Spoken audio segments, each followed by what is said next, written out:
feel like I should feel like I should feel like I should feel like I should go. Go. Feel like I should go. Feel like I should feel like I should feel like I should feel like I should go. Feel like I should go. Feel like I should feel like I should feel like I should feel like I should.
GetCrack.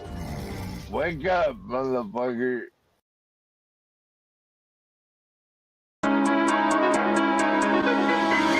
At the start of 2021, the Japanese yen began a slide that would take it down over 30% against the US dollar before finally bottoming in the summer of 2024.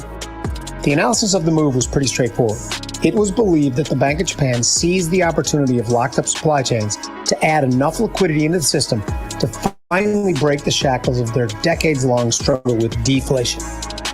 The BOJ seemed to get the result they wanted, with Japan's CPI printing above 4% year over year in early 2023 before falling back down to 2.3% in October of 2024. But now there's a problem. Japanese CPI has spiked above 3%, printing 3.6% at its last read, and this has prompted speculation that the BOJ now must hike rates further to fight the inflation and to boost the weak yen. Currency traders have taken notice as the yen has rallied close to 5% against the buck since early January, making it the best performing G10 currency this year, an unfamiliar position for it to be in. Now, in early February, the BOJ's Naoki Tamura expressed the need for at least 2 more interest rate hikes by the end of 2025. And nominal wages in December also jumped by the most in nearly 3 decades. Now, the next rate decision for the BOJ is scheduled for March 10th, and expectations are for a hike. Couple the fact that the BOJ is hiking at the same time the Fed is presumably easing, and the worry is that it could force the massive short yen, long dollar positions to the exit and fuel the next yen leg higher.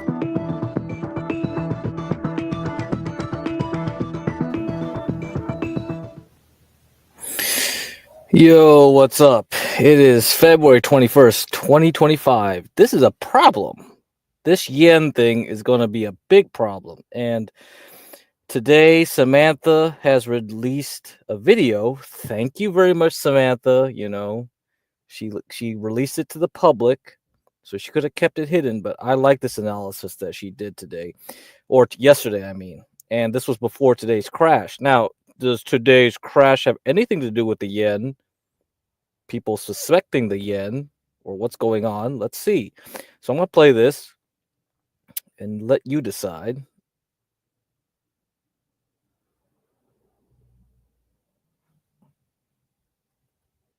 This episode is presented by Edge. Edge is our pro-to-pro advisory service, which is all about the macro with the focus on one-to-one engagement with portfolio manager and Edge economics advisor, Jeffrey Fouvry, and derivatives advisor, Hans Albrecht, as well as a direct access to Leduc Trading founder, Samantha Leduc. For more information about Edge, visit www.leductrading.com/edge. Why was the yen moving higher yesterday? It was this reason. And Jeffrey, in taking a look at this, and he's got to dig into this a little bit more, and he will be writing up details on it. Long story short, he says it looks like Silicon Valley Bank on steroids. And this is definitely a big deal, I think, as it relates to the yen carry trade. But I will preface it by saying we have to wait here because the market, you can see right now, oil's a little bit liquid, yields are chopping, gold just got tapped back down with dollar, market sideways, et cetera, et cetera. We've seen an enormous amount of VIX calls coming in, and perhaps they got the nod on this the past few days. But we're looking at the dollar yen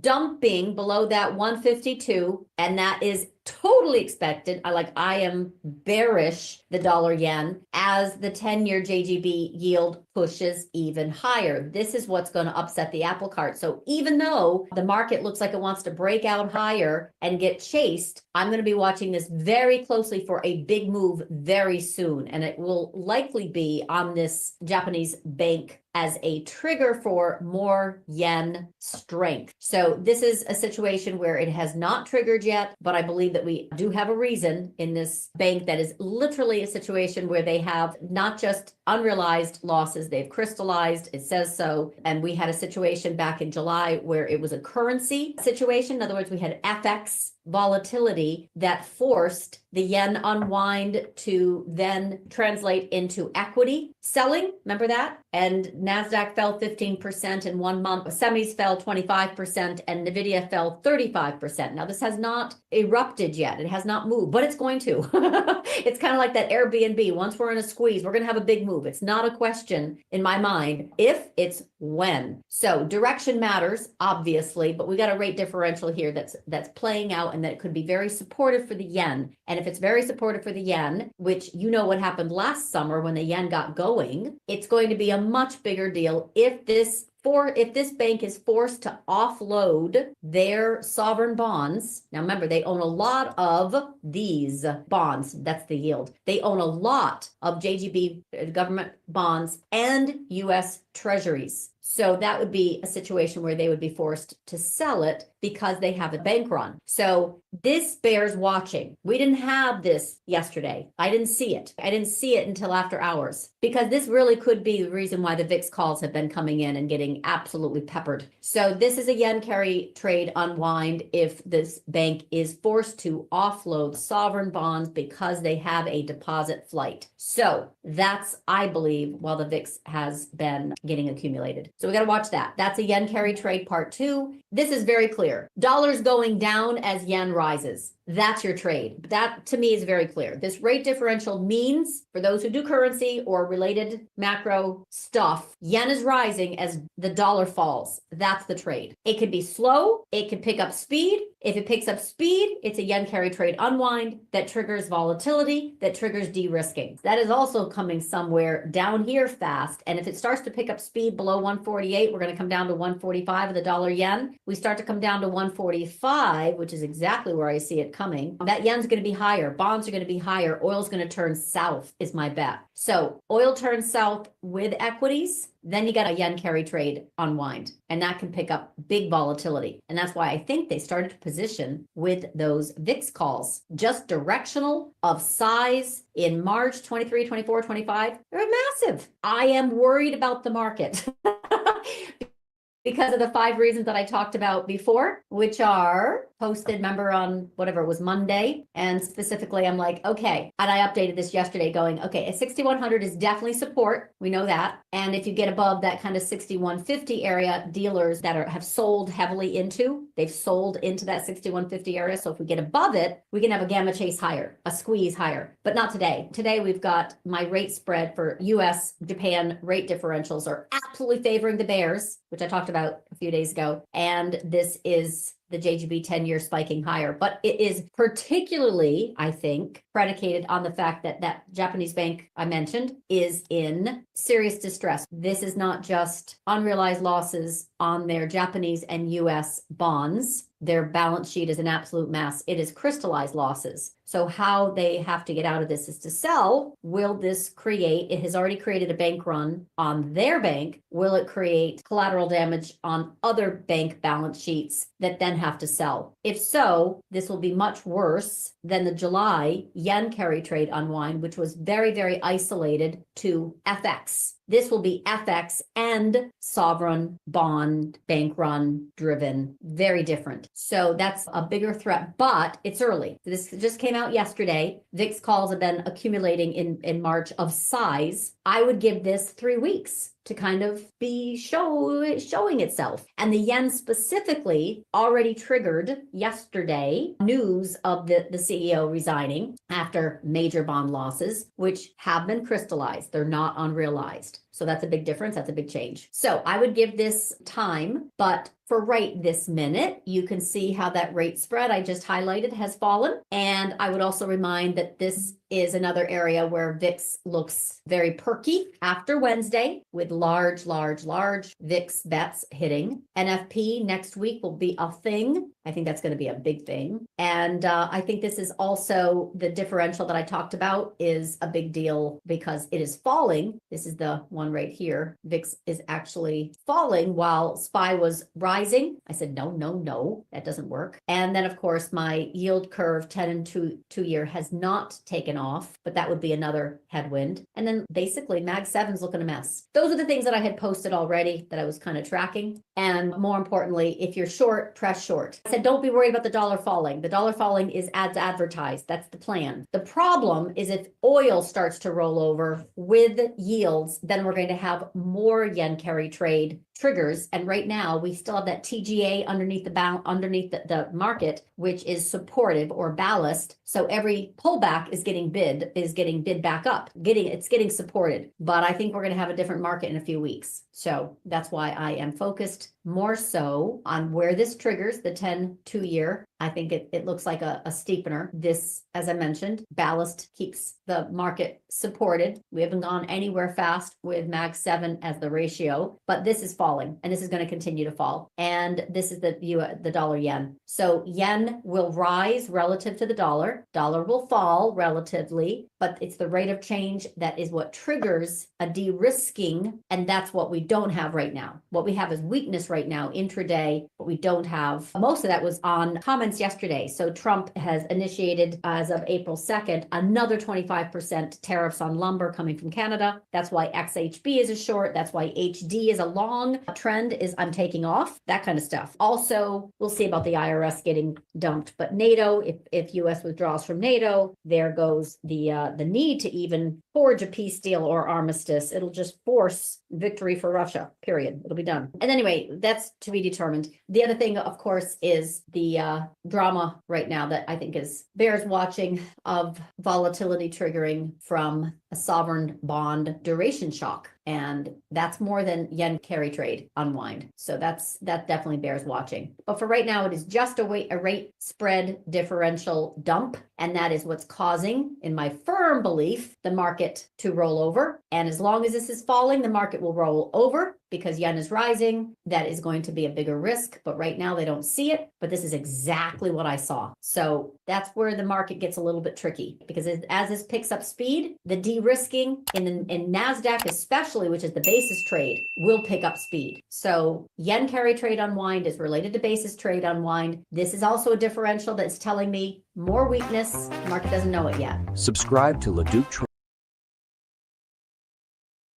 That's a lot of information, but yes. So I'm playing on 1080p. You should go back and screenshot everything she did there. There was a lot of information, packed information, very valuable that you're getting for free from her. You know, she's the queen at it. She can do this stuff.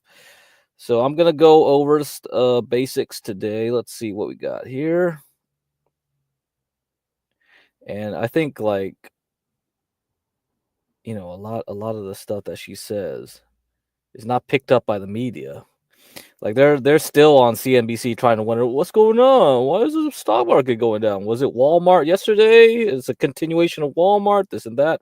Well, I've been telling you about Max Payne, right? So we gotta review that again because I warned you yesterday that the S&P and the Nasdaq had to head towards a certain number, a magic number, to make the market makers, the little hedgies, happy. So I have to review that again for you guys too. But all right, let's see. Let's get the chart going.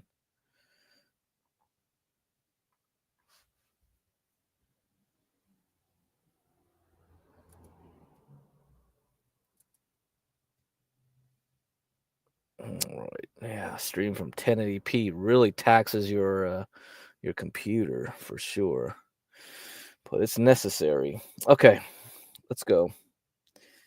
All right, let me show the screen.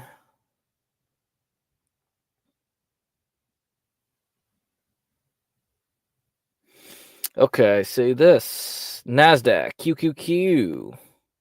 So right in the morning, first hour, it tried to open up higher, then went straight down and continued on breaking supports left and right. Just keeps on going back down here to 526 for the QQQ.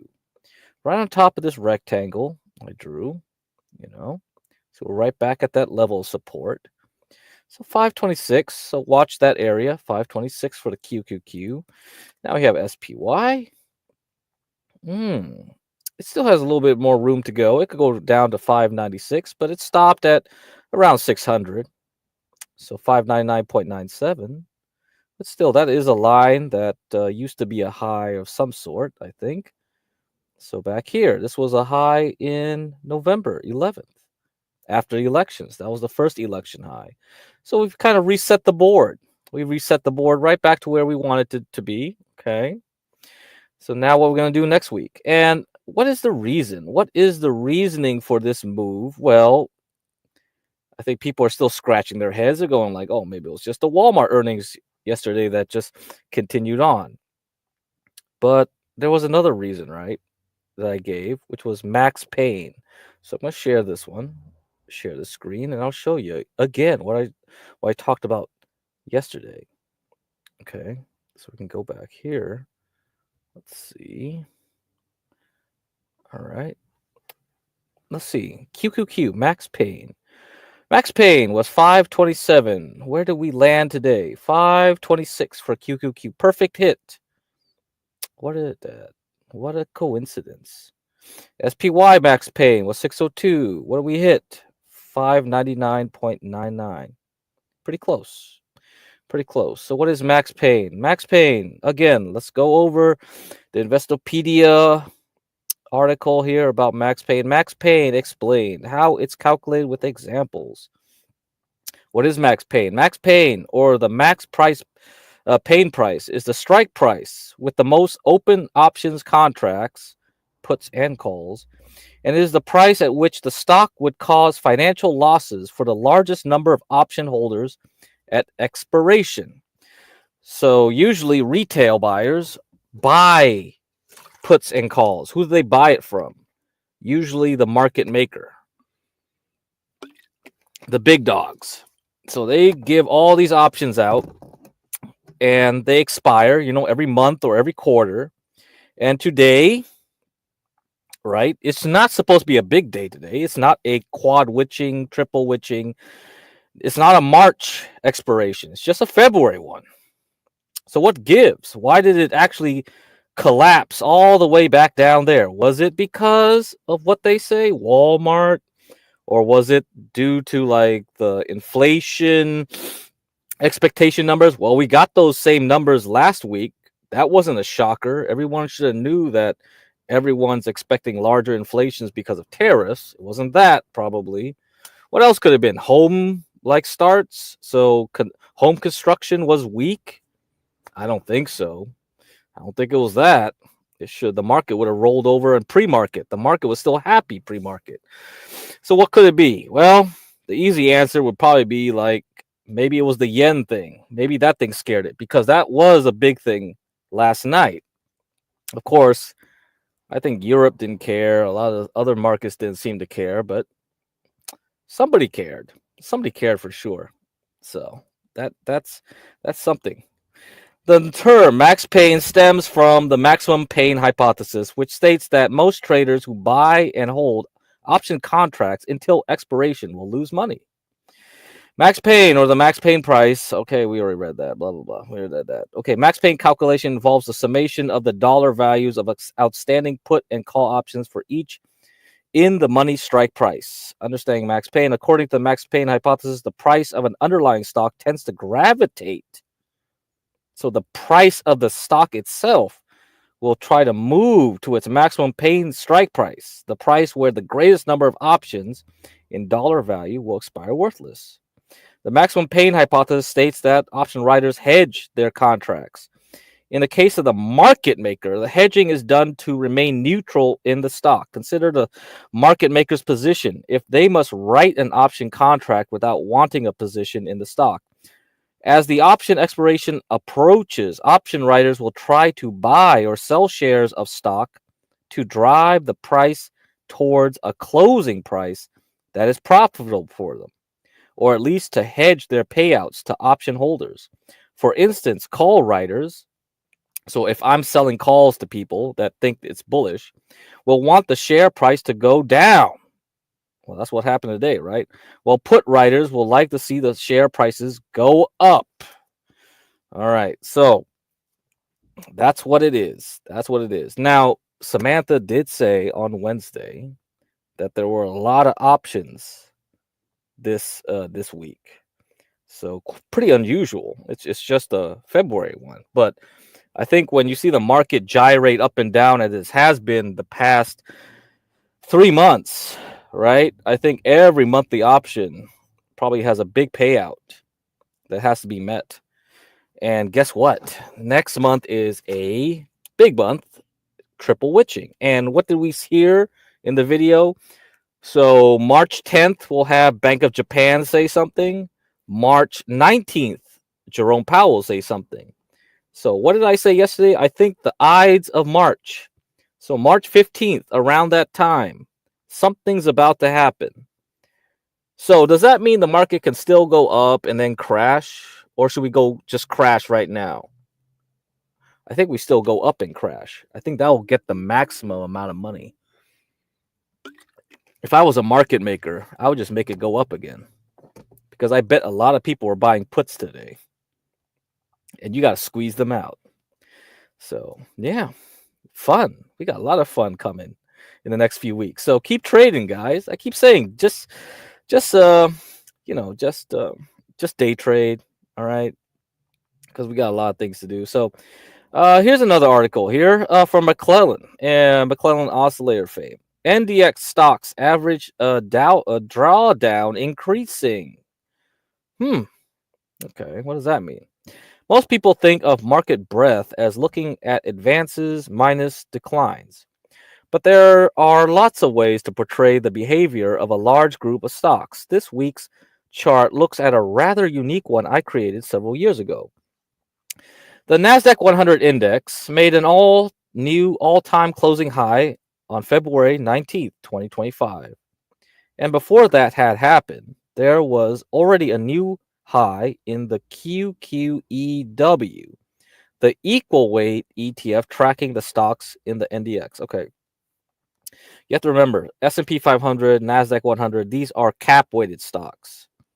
There are other markets indices like the Dow Jones 30 stocks use price weighted.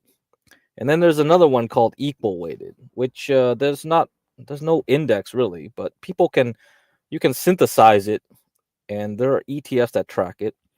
But curiously, the average drawdown among NDX component stocks is not following the path of the index. So when you do equal weight, it means you fairly weight every stock in the index the same.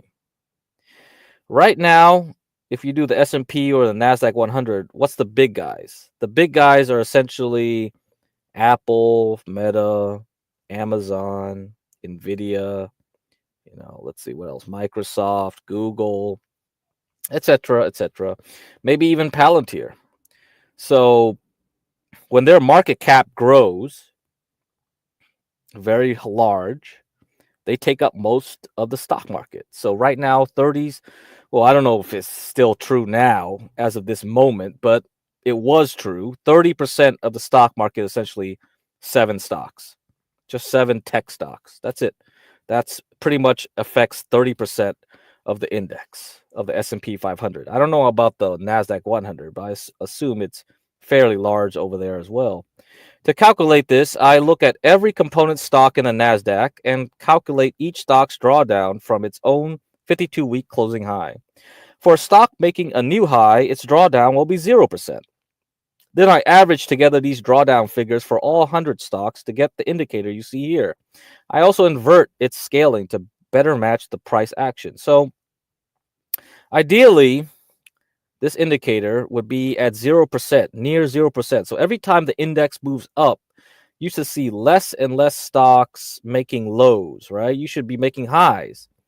But right now, what you see is like every time we make a new high in the index, the stocks themselves, the 100 stocks, so I'm not caring about Google or Nvidia or whatever, Apple, it's like, what's the true actual movement of every piece of those stocks in that index? And so he just makes a little index here of the 100 stocks where it's like, okay, what's the drawdown right now? Well, a lot of those stocks aren't making new highs right now. So, okay. Well, that's breadth, right? That's what they call breadth. Most of the time, the average drawdown indicator matches the movement of the NDX, NASDAQ 100, which is what one would expect. Generally, rising prices means that stock drawdowns will shrink, taking the indicator higher in the chart. So most of the time, this indicator does not have much to say. Occasionally, though, we see a divergence appear between the NASDAQ 100 making higher highs and this drawdown average making a lower one. Uh-oh. When was the last time these things happened?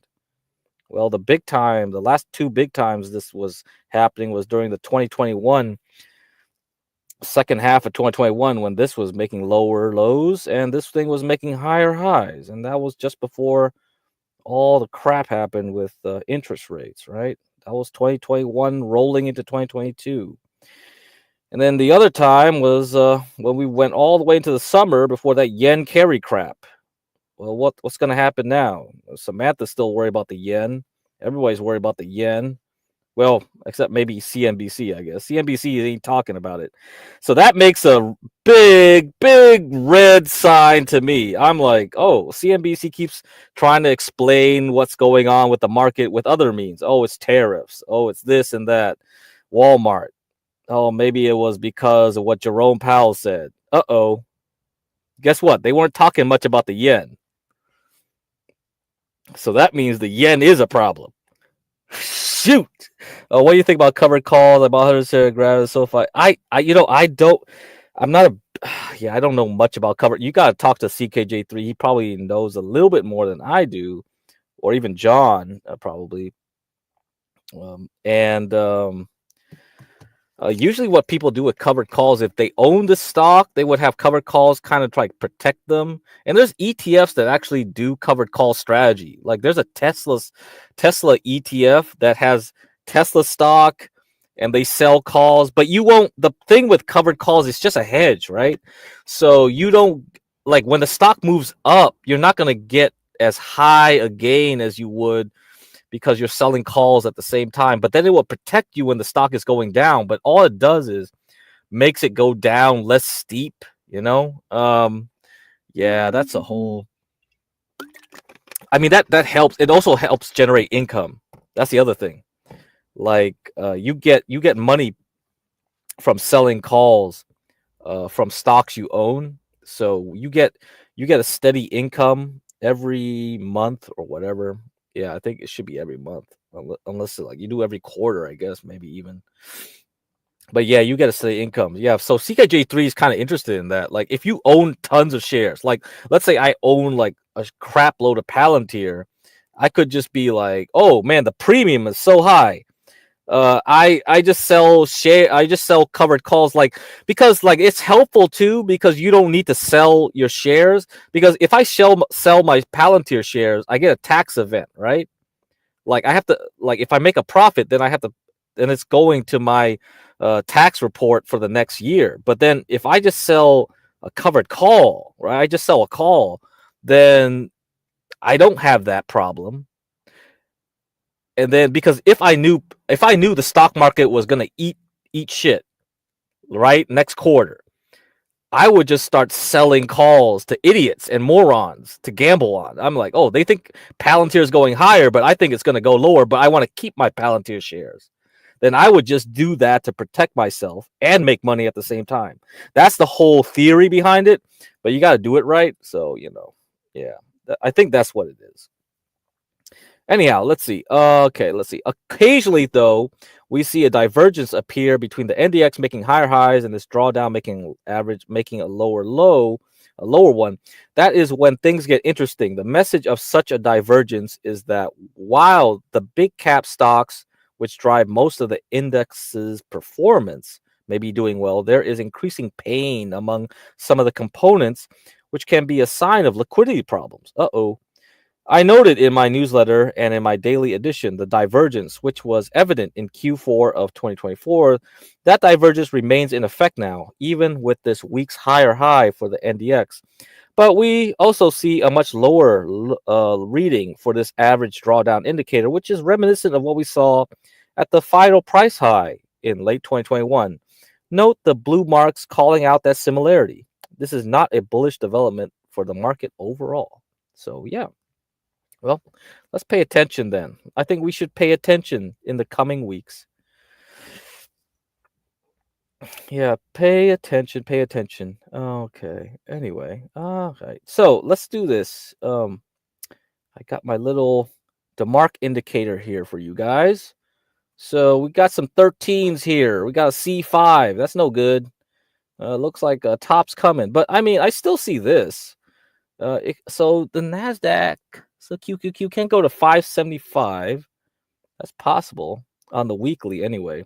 So I'll switch over to the daily. Let's see what we got here. It's definitely not a good look. I don't think it's a good look right now.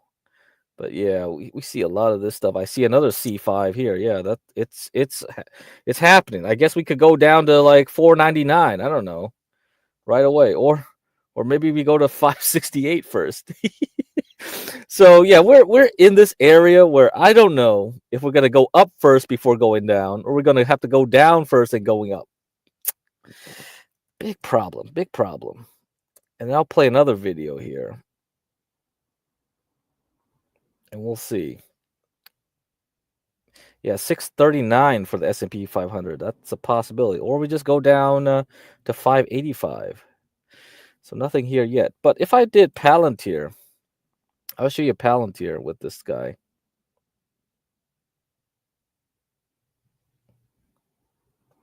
It had a perfect 13 C5 here, right there, just as we were going down that day.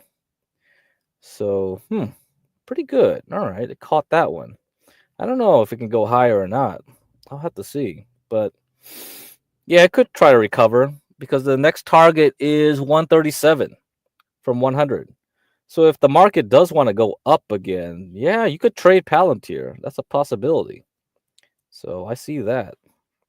Let's see what else we got.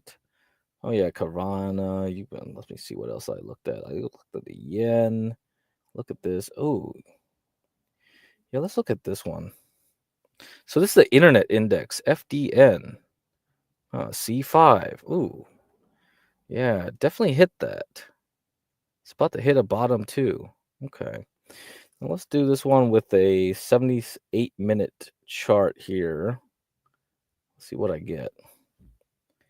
78 minutes. So I usually like to use 78 minutes. It divides the bars evenly. So yeah, we hit a 13. Okay. Going down here, it's about to hit 528. All right. Yeah, I think we're almost ready to buy on Monday. See if we can go long then. So Monday, I'm looking to see if I can buy something. But I'll definitely get ready to short again in the coming weeks. So yeah, the S&P is definitely closer. 599, perfect hit. Okay, let's see how high I can go back up. 615 on this one. Okay, so yeah, there are a lot of things that are coming along. I think we'll have to see. We'll definitely have to see. All right. So what else? I got some articles I have to read, but I'm gonna play a video first. Yeah, a lot of Bank of Japan stuff that Samantha mentioned.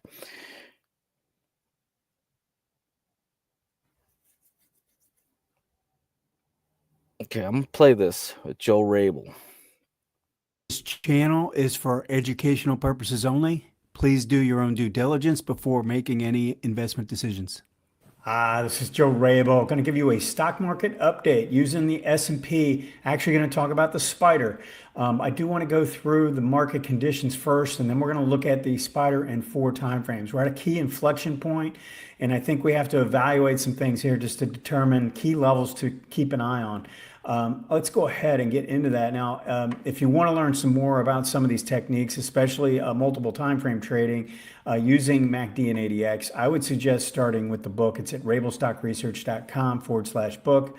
Also, if you enjoy this content, please hit that like button and also subscribe. All right, let's start out with the market conditions and sentiment at the bottom here. This was actually a pretty big jump in the bulls this week. All right, so we've got to move from 18%. This is the difference between the number of bulls minus the number of bears using Investors Intelligence Sentiment Survey.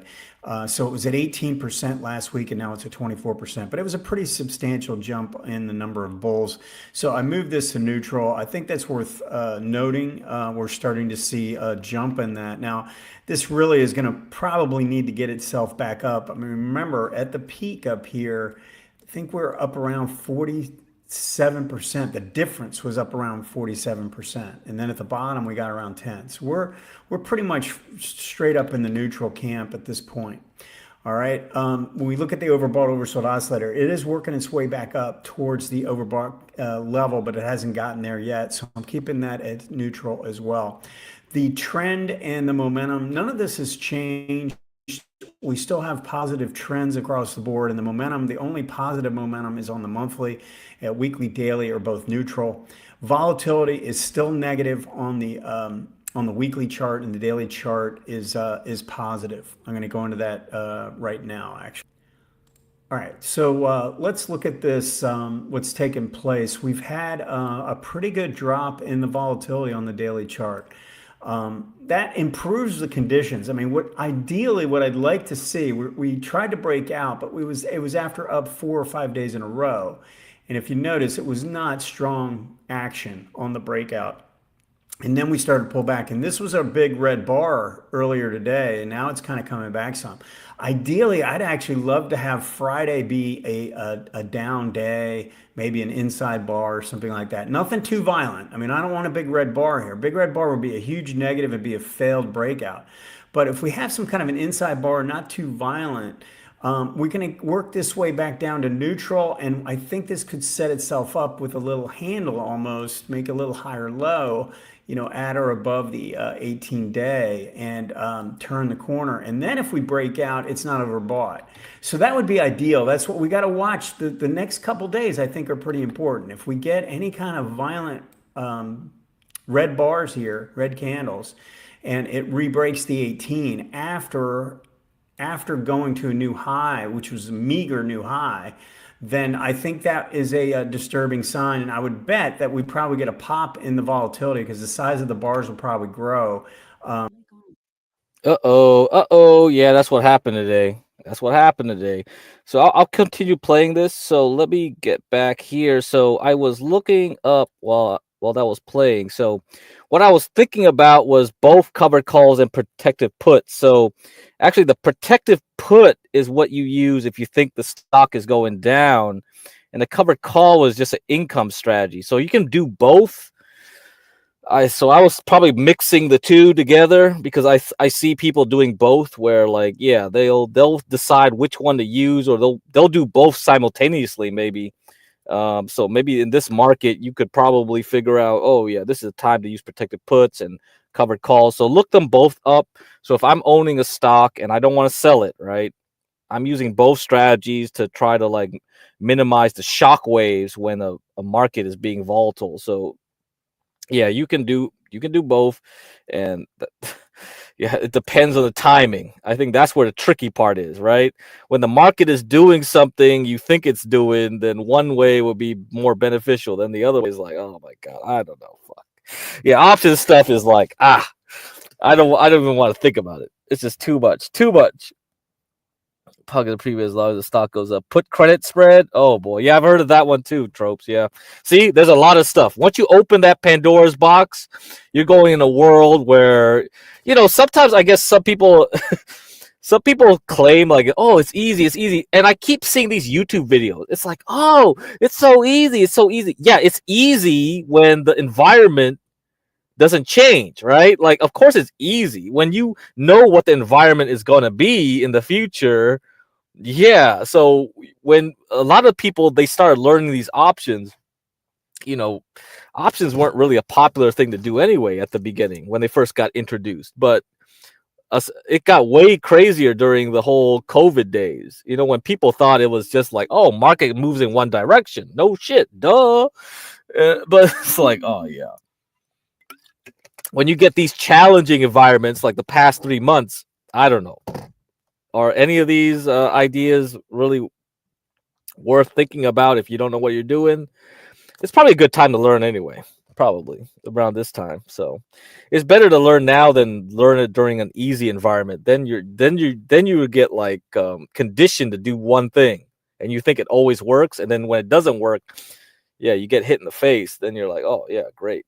It's like Mike Tyson just fucking punch socked me in the ass. They're like, come on, man. Ridiculous. So anyway, let's continue on the video. Of a drop. All right. Now, we're not showing a significant amount of volatility recently on the weekly, and that is helping a little bit, but not enough. We've still had these big bars are still counted. It's a 20-period moving average. So we're going to need to see several more weeks before this really rolls the 18 of the average true range on the weekly. So it's going to take a little bit of work. So, just something we have to definitely keep an eye on at this point. We're at a very critical juncture right here.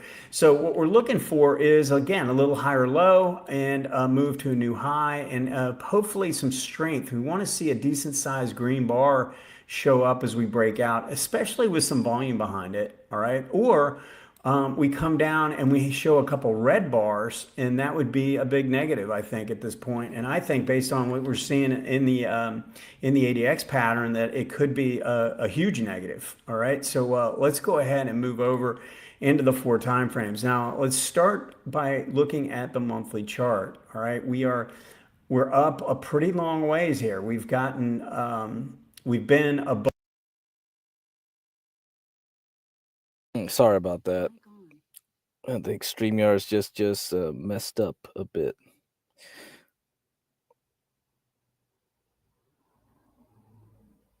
Okay, let's go back. All right, now we're not showing a significant amount of volatility. It's a 20-period moving average. So we're going to need to see several more weeks before this really rolls the 18 of point. We're at a very we come down and we show a couple red bars, and that would be a big negative, I think, at this point. And I think based on what we're seeing in the ADX pattern, that it could be a huge negative. All right, so let's go ahead and move over into the 4 time frames. Now, let's start by looking at the monthly chart. All right, we're up a pretty long ways here. We've been above. We had a great pullback set up back in late 2023, but since that time, we have not tested the 18-month.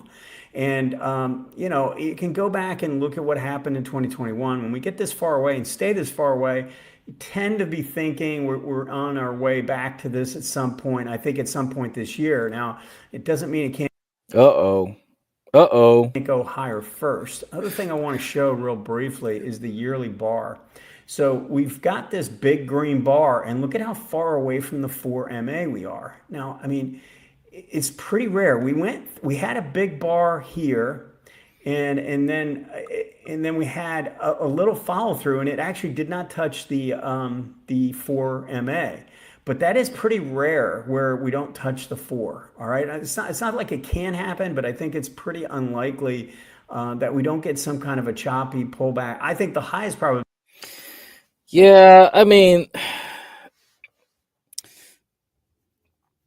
yeah, so the thing with divergence is, unless it's confirmed, you can get a lot of false divergences, and that's always the problem. So a lot of people trying to short something, they'll keep seeing these divergences again and again and again. They'll keep trying to short it, but nope, keeps going up, keeps going up. And the real thing is like you got to look at liquidity. So that's the thing Joe Rabel never looks at, right? He just looks at the pure chart. And then when you start looking at what Samantha LeDuc or some other people with the more macro like types, they look at like, okay, is there gonna be someone gonna turn off the pump? So this is where that's why it's more important at this stage in the game. You got to look at secondary indicators. You got to look at the bond market. You got to look at other things. Like now you have to worry about currencies, right? The yen. And these things will never be covered here. You won't see it here. So you might see some signs of divergence that might come true, but you'll never know which one. So that's the problem. That's why it's like secondary indicators are really important to understand. Really important to understand. And I've shown a little bit of them. Like I've shown like the call to put ratio. I've shown like you can look at ratio between the discretionary versus like staples. So type of like, okay, well, if you got a Walmart versus a Tesla, right? Something like that. You can look at like, oh, what the consumer is doing ahead of time, or you can look at like actual financial or economic data. And that's the other thing. And of course, the bond market as well, which a lot of people don't even pay attention to. Like talk about credit spreads. Samantha was telling you about that too. And then the McClellan oscillator guy, he was talking about a bond AD line. So looking at how many issues of bonds were being bought up. If people weren't in demand for high yield bonds, that tells you, oh, the market's in trouble because people buying high interest rate bonds from companies, that means they're very optimistic about the future. And the people that are not doing that, they're not buying up high yield bonds, then that will tell you ahead of time, ooh, wait a minute. If they're not doing that, then yeah, there's a problem in the economy coming around the corner. So yeah, there's lots of ways. There's lots of things and we can look at again and again. So if I have to review all the October streams, but I covered a few of them and I covered them again, and there'll be more coming along the way. But yeah, I think the yen one is really concerning to me. And yeah, it happened already last year. It's probably going to happen again. Is we see some form of chop over the next few months. It doesn't carry forward, maybe even drops down a little bit. But we've got a lot of air underneath, and it's not a strong position to expect a big, huge bar from here to the upside. All right. So you want to look at that, and that's kind of, looking at how far we are from the 18. It's the same concept. Now, the momentum condition is actually in pretty good shape, although I will mention that DI is not confirming this last move. You see how it's dropping off.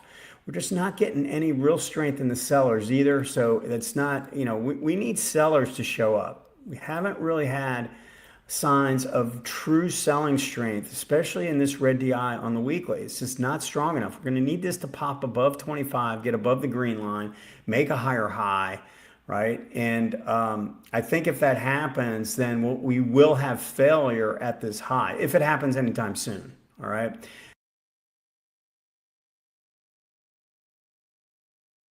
I gotta replay this. Man, I think playing in this 1080p stuff is gonna be like trouble. This channel is for we break out and go to a new have failure at this high if it happens anytime soon. All right. And obviously, the thing we've been talking about for anyone kind of new to this show, this market update, this is where basically the ADX was diverging, but where the concern shows up is here, where we go to a new high, we break out and go to a new high, and the ADX never confirms by getting back above the 25 level. All right, so we've been below 25 through this whole period, even though the market keeps climbing. Now, as I've said for, since that time, that it's not necessarily a trigger to sell. It's a condition. It's a weak condition. The trend of this market is showing weak trend strength from this period on.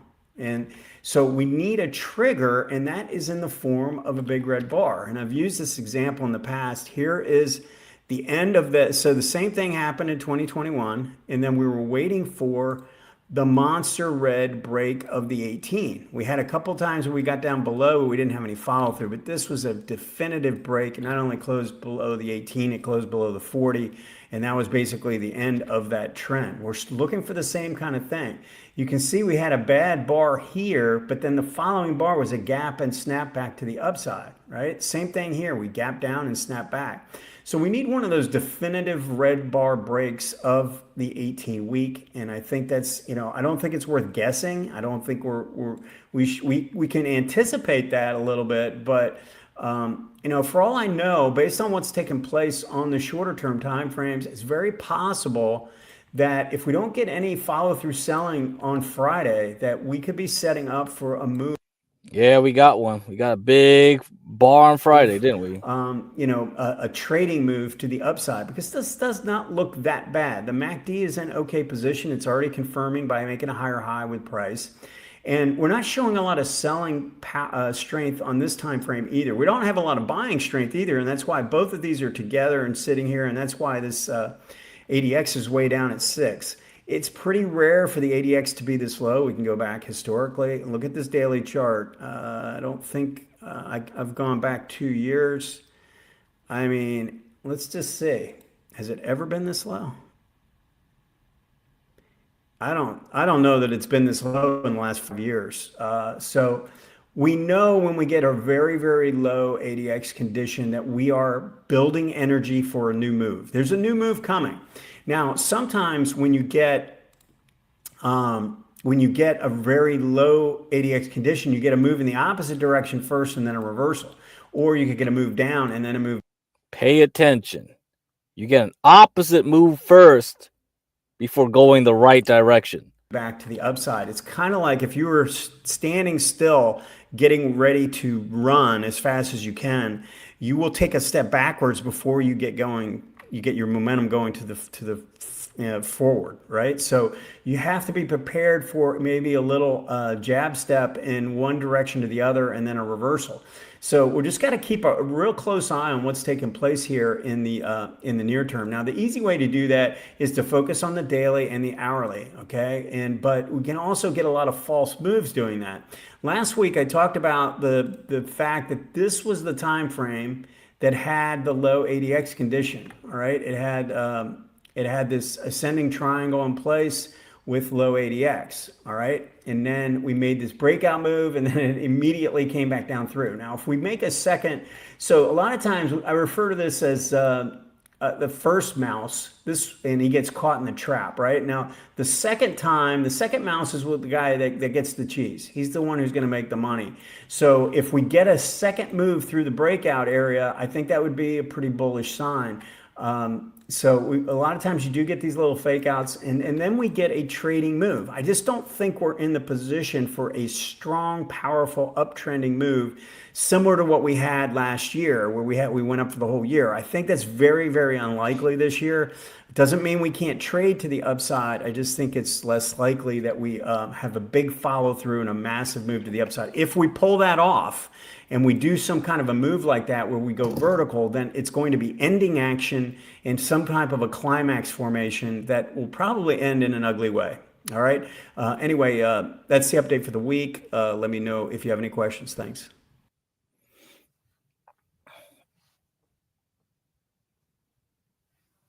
Let's see. Okay. Was watching a video on a Forex trader who only trades daily ranges rather than trends. He uses the minute. Yeah. You know, if you're a Forex trader, you're on a different game. Most Forex traders, they just do it like with, they don't stick around. Yeah. Forex is wild. And the problem now with Forex is it's heavily manipulated by the central bank. So I don't know how much I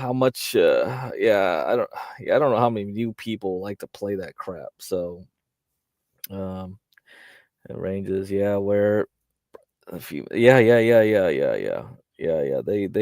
just come out and they just do their quick game and they come and leave like very quickly. And you can read like David Weiss's book. David Weiss is like the Wyckoff guy. So there's a book from him that they recommend you read. It's like, let me see, what was that book called? It's very advanced. But let me see, what's that? David Weiss. And he was the guy that trained Roman Bogomazov, the guy that leads the Wyckoff trading whole thing too. But yeah, he did all his thing on forex and commodities and stocks and everything. Yeah, I think it's called Trades About to Happen. Yeah. Trades About to Happen. So then he had a methodology where he looks at the whole patterns, and he could, based on the spread of the candle and then the volume, and I don't know if he uses volume. Actually, it could just be the timing. So like how quick like a move went, he could figure out if like it would reverse in certain patterns and stuff. Yeah, so this is the book. That's what it's called. David Weiss, Trades About to Happen.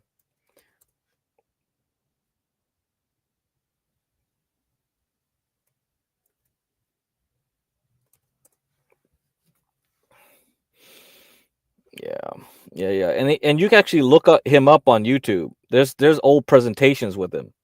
So you look up David Weiss, Trades About to Happen, or you don't need to put Trades About to Happen. Just look for David Weiss, and you'll find a bunch of videos where he shows his technique. Yeah, so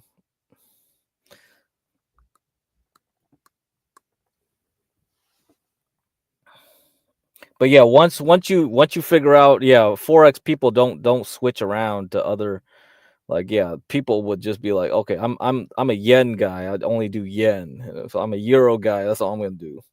And depending on the pairs too, right? Which pair are you using? You could do euro like yen, and it'd be like, all right, that's a whole different game. And I don't think anybody does like yuan versus, like, yuan's definitely manipulated by China, so I don't know who plays that one, but yeah, maybe it could be.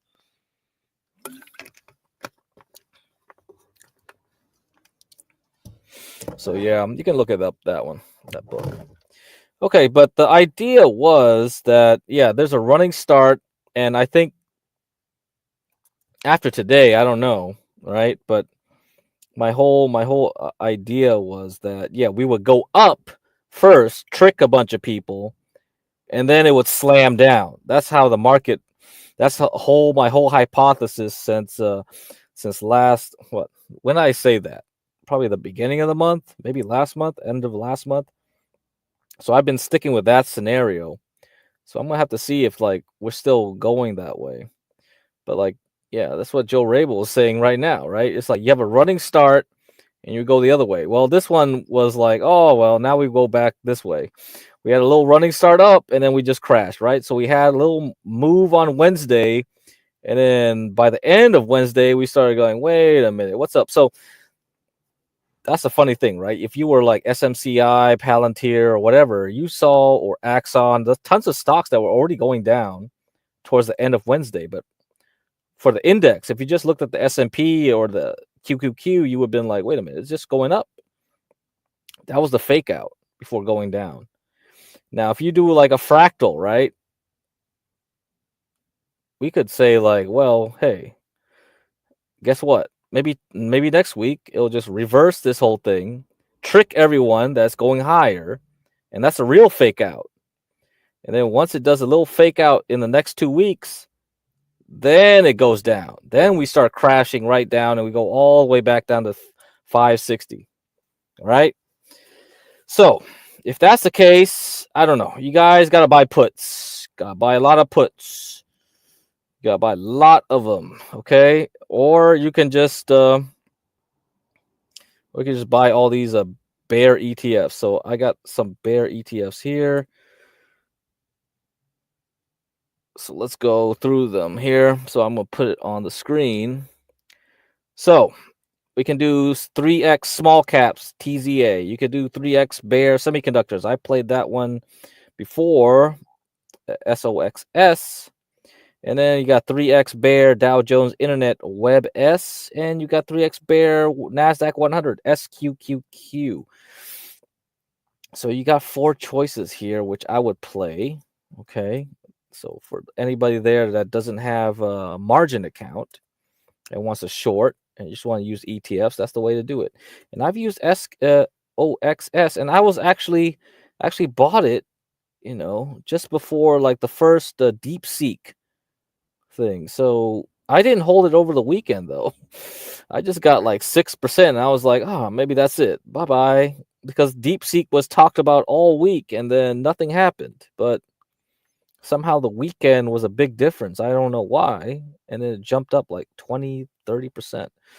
So yeah, today you got about 9% if you want XOXS. I was in SOX L like 2 days ago before I sold it.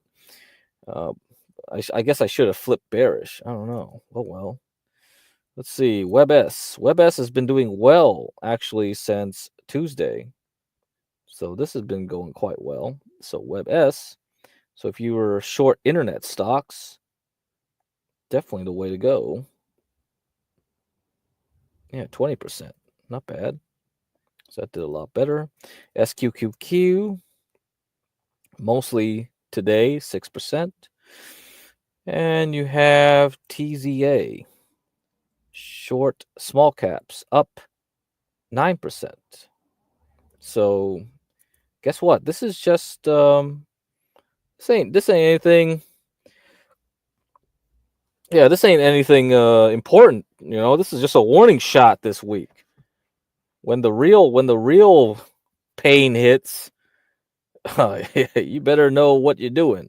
So I think the next 2 weeks we're gonna have to pay attention. Really have to pay attention. So I think we're gonna get a fake out. That's gonna trap a bunch of people. And if I look at Bitcoin today, in the morning pre-market, it was trying to get to 99 again, and then once the Nasdaq just gave up, like from noon, it was just like, okay, we're gonna fail. But yeah, well, it's still holding on. So I'm kind of wondering, if I gotta play some MSTR next week. So that's why I've been talking about a little bit right yesterday. I was like, should I get back in this thing? So I was tempted, really tempted when it got down to 300 right here. So I'm gonna play MSTX. If I'm gonna do this, I'm gonna play MSTX. Now it's at 33.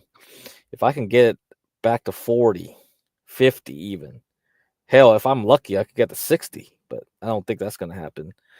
But if MSTR can get up to 400, man, that will be worth it. That will be worth it. So there's a lot of things, a lot of stocks that we gotta look at now that we've been mentioning the past 2 weeks. If a bunch of people bought puts today, and then on Monday it goes down a little bit more, and they get even more greedy, and they keep shorting. Ooh, man. I mean, that could be the fuel to generate a quick pump up. And if we remember, let's see, Samantha said 6150. If we hit 6150 on the S&P 500, that's when the gamma squeeze will happen. That's when all those shorts will just get blasted. And then the market will just fly up irrationally. So based on her levels, the 6150 is the one we have to hit. So we got to hit 6150 if we want this to reverse. So next week, I'm watching that. So NVIDIA is going to be important on Wednesday then. Very important. All right. Yeah, that's what we got to look at. So 6150, that's the thing we got to look at. And then let's see. So I'm going to read some more articles, I guess. But hey, I'll play this Martin Shkreli video for you guys. I think he's actually he actually wanted to buy hymns today. I don't know. This guy.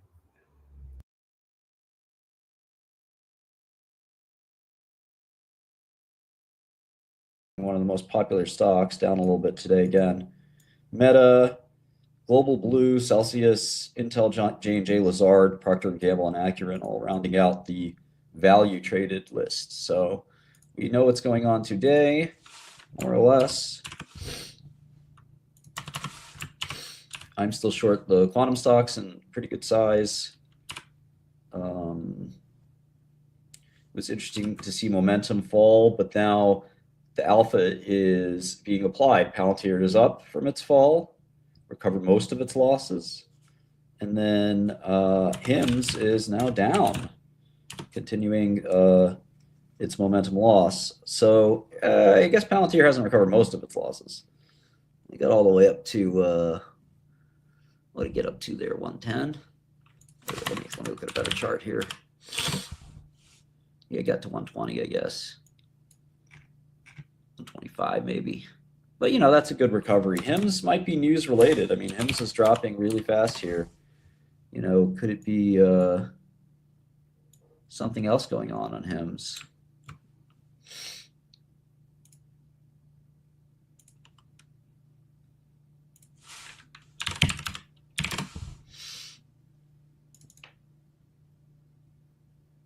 I guess a big insider sale.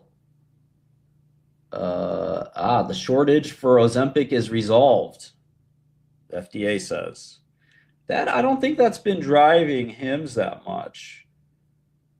So that's the news there. But I don't know that, you know, when I first asked about HIMS, I mean, it's certainly not good, and the companies, so that's what happened. The FDA has announced there's no more shortage. So they're not allowed to sell GLP anymore, basically.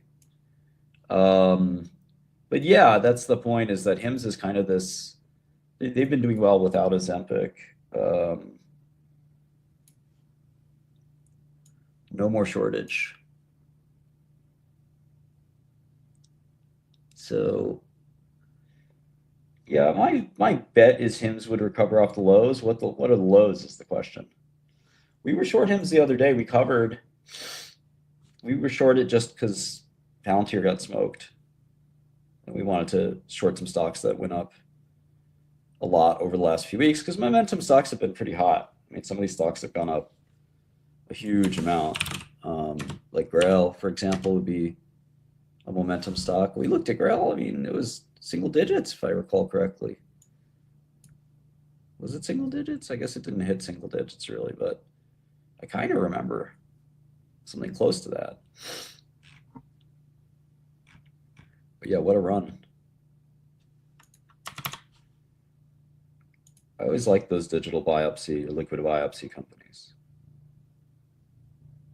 I don't know if Palantir will go down. I mean, it's sort of market dependent. You know, the company is actually executing really well. So the only way Palantir could drop is really market related. And then if it drops because it's market related, you sort of will get positive alpha. It'll probably come back and outperform the market anyway. Okay, HIMS continuing to decline here. I do think you should watch this for a potential buy.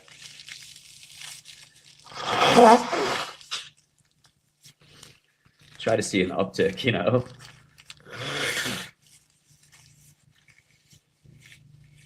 I don't mind catching falling knives if they fall far enough, though. You know, you can just start a small amount. Depends. Let's say you want to buy $50,000 worth. You might start with, you know, a few thousand.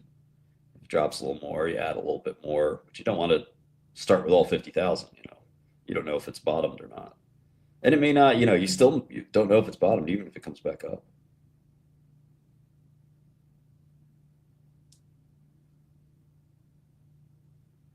So yeah, GLPs haven't been a big part of the company. Okay, there comes a big buyer. Let's see how they treat that.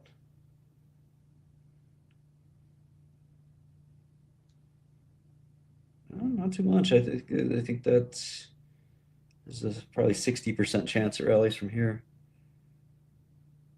It's probably good enough to bet on. Okay.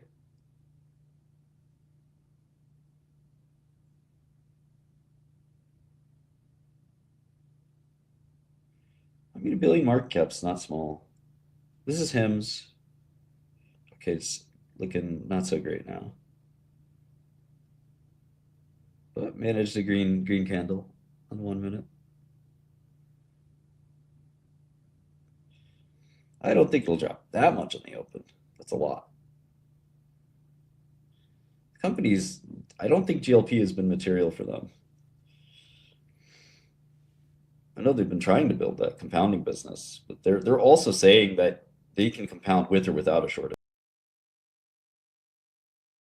Well, I mean, it closed at the low of the day, so he's just blabbling on while the market was opening. But that was just before the whole market ate shit. So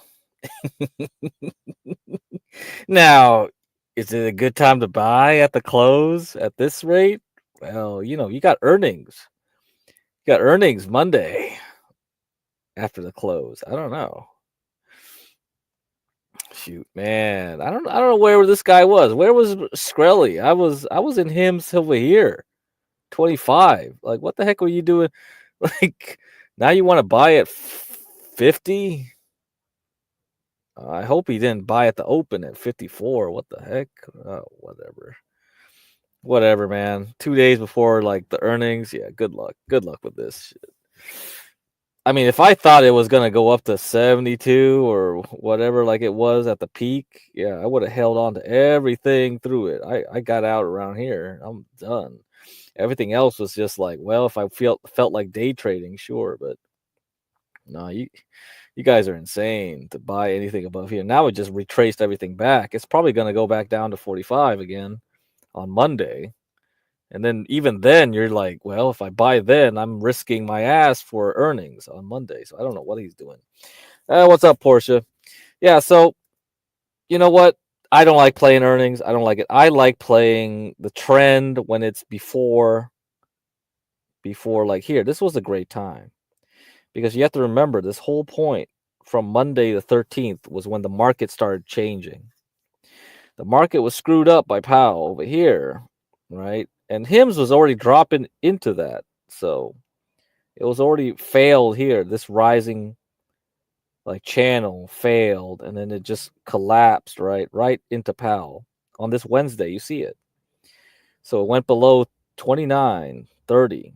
That was the point where it was like, uh-oh, this is an important area. And from that point on, we were stuck back in this range again. But January 13th, it was changed. And then I said, if you go back to my videos, I said, hey, during this week, during late January, towards the last week of January, I said, like, if it started pumping out here in February, I would buy more. So I bought more here, even as it was going up. And I just sold right here at the end near 45. That was the end of it. I was gone. So I don't know what people want to do if they want to go higher, but yeah, you're taking your chances anyway. Let's continue on. I think we're done with that. But yeah, market will just flip flop. I don't I have no clue. I mean, yeah, it's great. It's great he shorted at that point because of Palantir, I guess, because Palantir convinced him to short a bunch of stocks. Great, but you could have just could have figured out it was Max Payne week and saw that something was up, something stank on Wednesday. But all right, fine. But again, like I said, like you got to prepare to short. I think there are going to be a lot of positions that have to be open. But I think the last thing I'll have to play is the rest of Samantha LeDuc's video I showed last time. But I got to go play a lot of these or read a bunch of these articles now with the Japan, and I'm going to read some other things. Let's get through them. Let's see. Blah blah blah. Found. Okay, here we go. We gotta go read these. Okay, guys, let's go. And I'm put my banners back up, and you can look. Oh yeah, we'll probably have to go through some other charts today. Oh yeah, I gotta go through that. All right, man. For now, let's just go through this, and I'll play some music.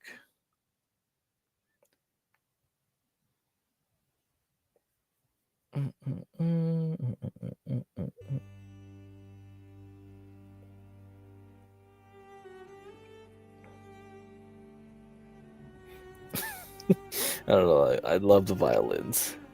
Japan's top insurers lose $3 billion from bonds in 9 months.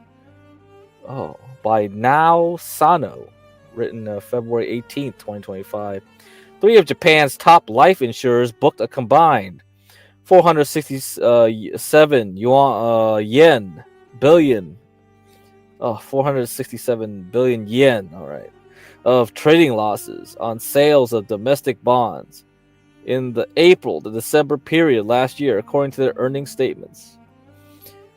The insurers sold bonds to try to improve their investment portfolios as domestic interest rates climb. Nippon Life Insurance Company posted a loss of about 220 billion yen from unloading domestic debt. Daiichi Life Insurance Company lost 192.5 billion yen on such deals. And Meiji Yasuda Life Insurance Company booked a 54.6 billion yen loss. Sumitomo Life Insurance Company, one of Japan's top 4 life insurers, didn't disclose those figures. Oh, it must be real bad. With market expectations rising that the Bank of Japan will raise interest rates again in coming months, domestic bond yields have climbed. The benchmark 10-year sovereign debt yield reached 1.43% on Tuesday, the highest level since 2009. Unrealized losses on their bond holdings rose last year, prompting the insurers to sell off low-yielding debt they held and increase holdings of relatively high-yielding notes, their earnings statement showed. Let's read another one. BOJ chief, Bank of Japan chief, signals readiness to increase bond buying if yield jumps. Leica Kihara, February 21st, 2025. The Bank of Japan stands ready to ramp up government bond buying if long-term interest rates rise sharply. Government Kazuo Ueda said on Friday after recent increases in yields to their highest in about 15 years. Ueda said the BOJ's basic stance was to allow market forces to determine long-term interest rate levels, saying he would not comment on where yields would eventually converge.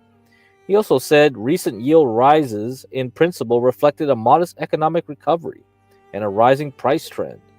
We expect long-term interest rates to fluctuate to some extent, reflecting changing market views on Japan's economic and price outlook, Ueda told Parliament when asked by an opposition lawmaker about recent rises in bond yields. But when markets make abnormal moves and lead to a sharp rise in yields, we are ready to respond nimbly to stabilize markets, such as by increasing bond purchases, he said.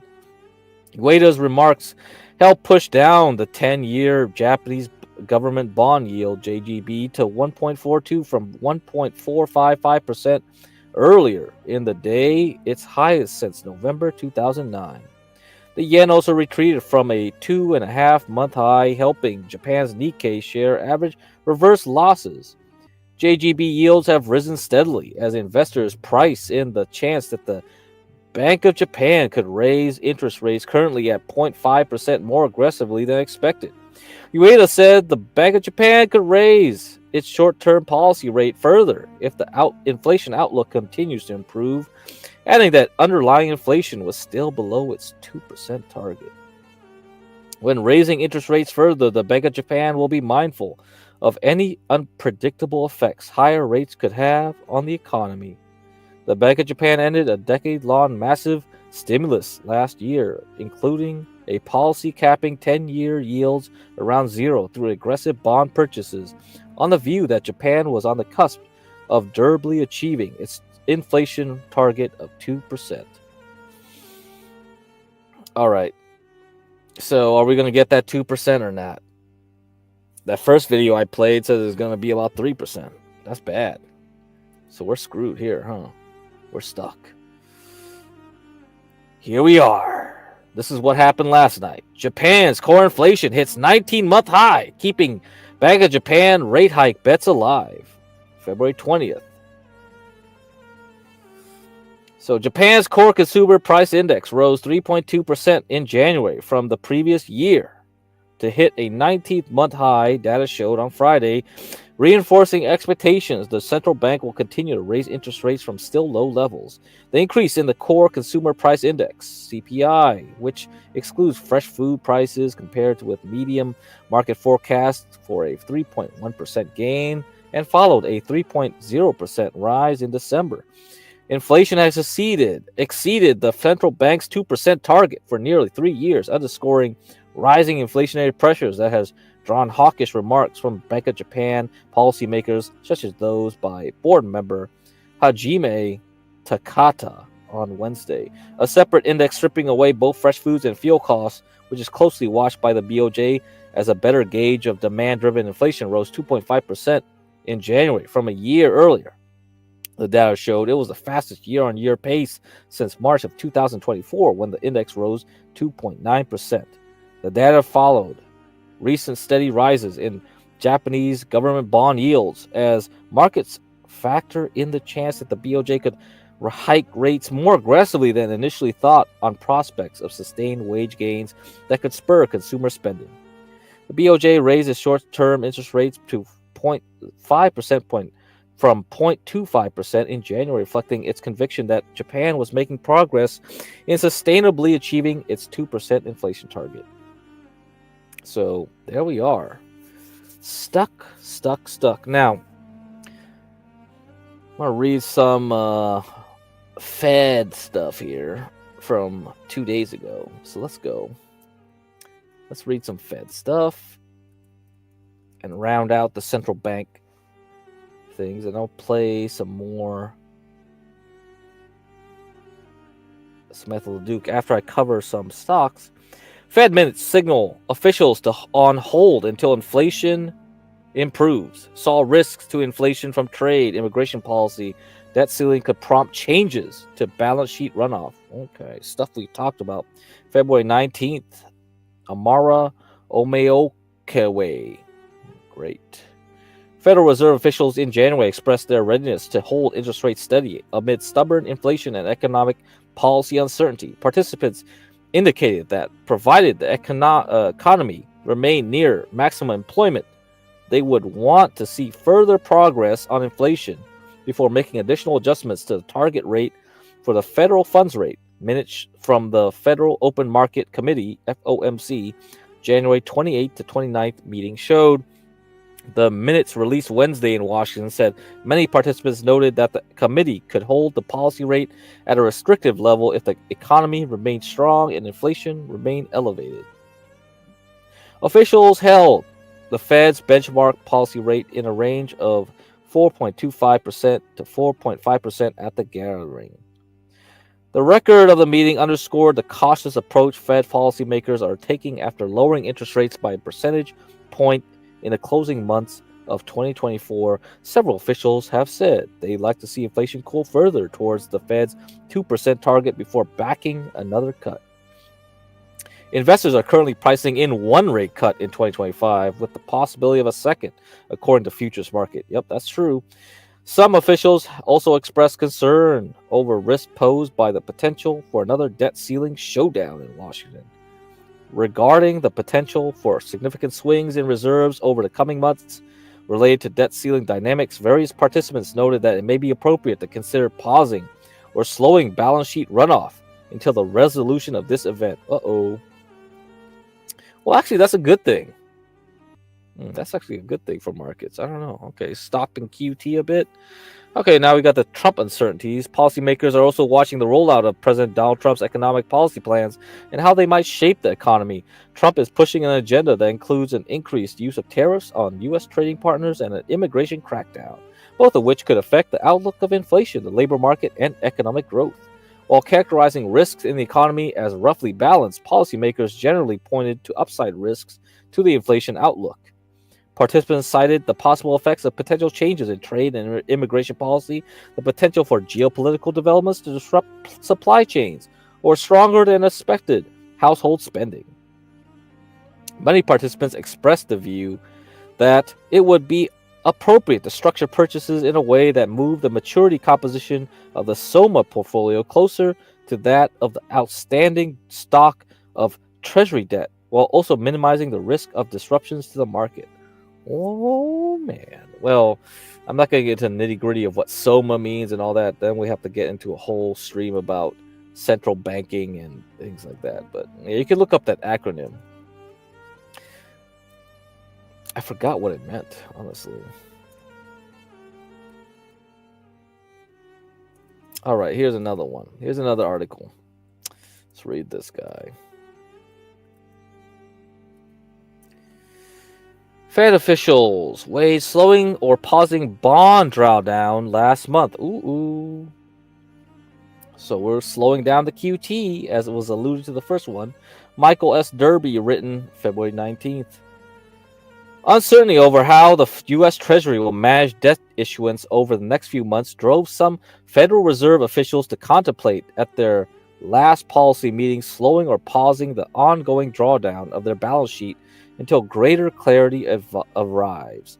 Fed officials in minutes of the central bank's January 28th to 29th Federal Open Market Committee meeting released on Wednesday flagged the challenge of getting a clean read on market liquidity as the government wrangles over spending plans amid a legally mandated borrowing cap that will affect how the Treasury Department manages its cash. And that reminds me, we will have German elections this weekend, and what they've signaled in Germany is that they will release their spending caps. There will be no caps for German spending.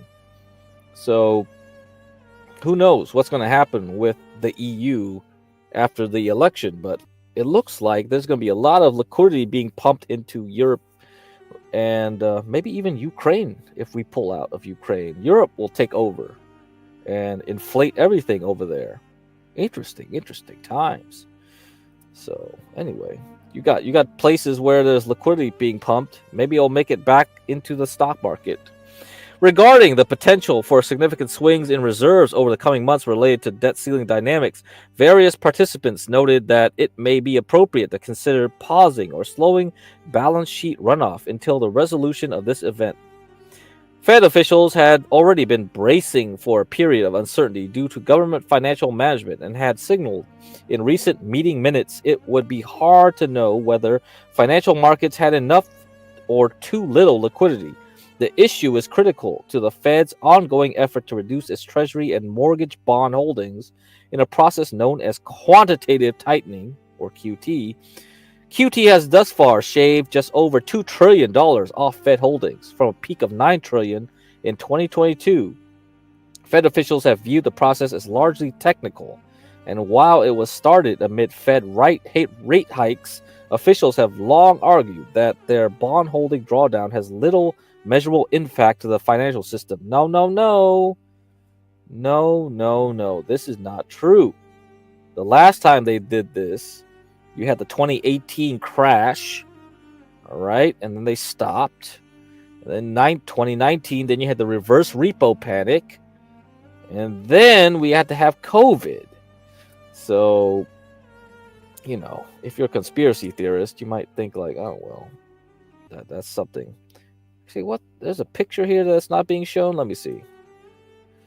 All right, let me see. It looks like there was an image that's not. Oh my god! All right, let me see this. Come on.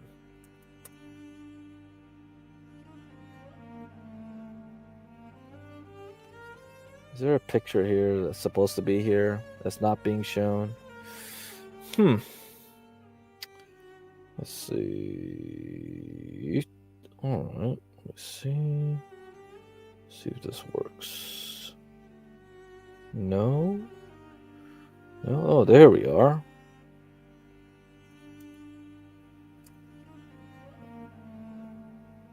Man, it only showed for a few seconds.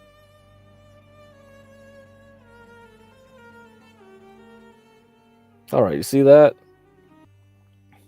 So this was during COVID. So we're just back at the COVID levels still. Come on, we gotta go way lower than that. Oh god, yeah, we got a lot to go. All right. That said, Fed officials are uncertain where to stop QT and are closely looking at a range of market liquidity measures to gauge when the process should come to an end. Powell noted last week that I think we have a ways to go on QT, but at the same time losing the ability to read the market increases The risk of overshooting on QT, which could bring undesirable volatility in money markets, akin to what happened in September 2019. Isn't that what I said? The last time the Fed was engaged in QT, that appears to be influencing at least some of the Fed officials' thinking, even as the ultimate end game for QT remains uncertain. All right. Well, I think that's enough. You can read the rest some other time. But yes, we have some liquidity issues coming around the horizon, and I don't know if it's the Fed, it's the Bank of Japan, or what, but you got to pay attention to those things. All right. Okay, I think I read everything. Great. So now I'm going to go over a few more stock tickers with you guys, and then I'll play the rest of Samantha LeDuc's presentation from last time. I'll just play it from the beginning because since it's damn good, and now that I got the 1080p, you guys can watch it with as high a resolution as I can give it and screenshot it. But otherwise, you can always go to the links in the description and watch the video in a higher resolution. Okay, but let me go over some of the tickers today. 3 Chinese stocks that I was watching today to see how much effect the U.S. stocks were having. So Futu, Futu. Sadly, it tried to go up, and it just faded everything away. But I'm still liking this stock. Futu, Futu, and Up Fintech. It was doing even better, and then just lost all of it towards the end of the market today. So TIGR, Up Fintech. So both of these are kind of like the Robinhood, Coinbases of China. But one in particular, the Tencent Media Music Entertainment Group. So this one was up 12%, and Tropes asked me about Tencent, and I said there are 2 Tencents. One Tencent deals with the music, entertainment stuff, and the other one, like Three Body Problem or something like that. It's probably wrapped in TME. And then you have the main Tencent, TCEHY, which does the rest of the company. Both are okay, but pretty peculiar to go up 12% today on high volume, mind you, even when the U.S. markets were kind of going down. And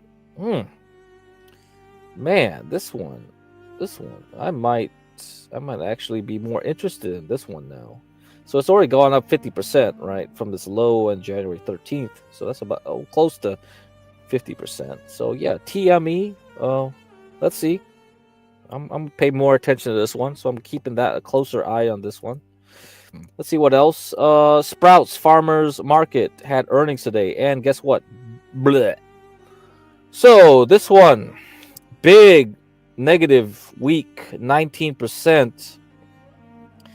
So this kind of mirrors a lot of stocks we've seen, like Palantir, Exxon. We've got good, or Carvana. We have pretty strong charts that have lasted for 2 years, and they've had big red candles this week. So this is a trend change. I would say this is a trend change. I think the trend's over for these stocks. So if anybody's still longing these, they haven't sold any bit of it, yeah, you better be worried. This might be the end. All right, and that says a lot. We got to find new stocks to get into, right? So I'm always looking for the next one, the next big mama.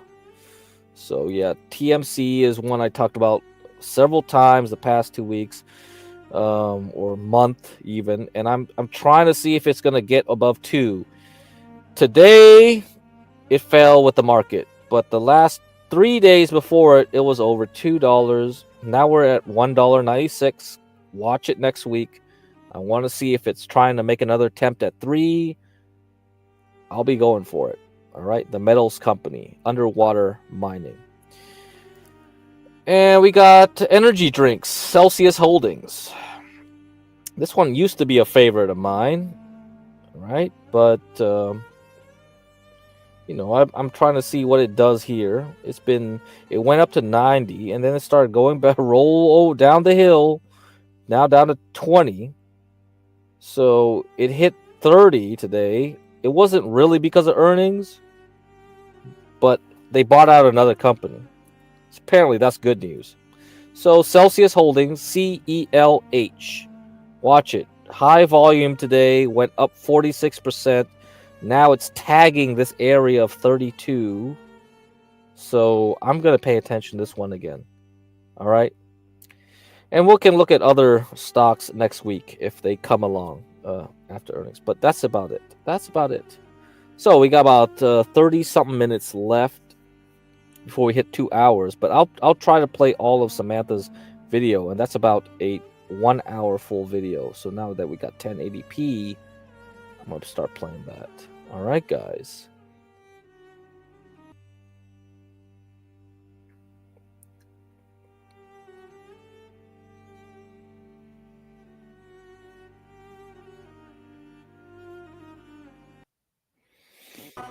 Introducing the 3-part options course with Hans Albrecht. Get access for free by scanning this QR code or clicking on the link in the description. Hey, greetings and welcome to Macro to Micro Options Power Hour. And it's Wednesday, and I'm Samantha LeDuc, founder of LeDucTrading.com, joined by Hans Albrecht, our options mentor in our LeDuc trading service for clients. We also welcome back. You are back from sunny Chicago. I mean, you said you were going there for vacation. Okay. And you made it back safely into Toronto.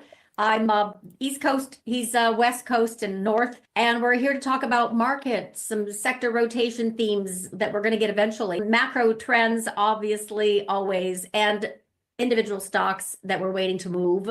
We kind of have this market still in suspended disbelief, but from a volatility standpoint, there is some rumblings underneath the surface. I run that live trading room so I can see tons of volatility calls coming in of size for March, expecting maybe volatility from some of the headline risk, but I would say not just NVIDIA next week, potential for disappointment, but especially jobless claims coming in Thursday as we move into non-farm payrolls for the end of the month and beginning of March. Obviously, Doge has been shedding labor for the U.S. government in an effort to save some dollars there to cut deficit spending so we can get, or so I should say, so Trump can get a tax deal done and tax cuts pushed ahead, which right now are going to expire in this end of the year and August timeframe. So right now they're negotiating and reconciling debt ceiling, et cetera, et cetera, et cetera. So long story short, we have a lot of stagnation on the surface level. Underneath, there is definitely some volatility hedging coming in. So take it away, Hans. What are you seeing in this market backdrop that I haven't kind of hit over the head, which is basically we are in this market of disbelief. We're not really going anywhere fast. Well, first of all, I made it to Chicago, and I don't know if you've seen our Canadian dollar, but it's because I was on my way to Florida, and I could only afford to go half as far. You see what I mean? You gotta stretch your Canadian dollar as far as it could go, and as far as it can go was Chicago, and it wasn't as sunny, but And you made it back safely. Right. That was the other thing. Okay. It was a shorter flight. So, well, I think what we've sort of had this underlying strength as we seem to continue to have every time we sell off. I'm seeing the VIX kind of hanging in there around 15 and change. And I think that in part is sort of a bit of a volatility echo from the recent sort of knee-jerk reactions down. So we had the tariffs, we had the CPI a little bit, we had a number of things, some Trumpisms that kind of got in the way of the market. And so there's sort of this sort of nervousness. Brad is nervous right now.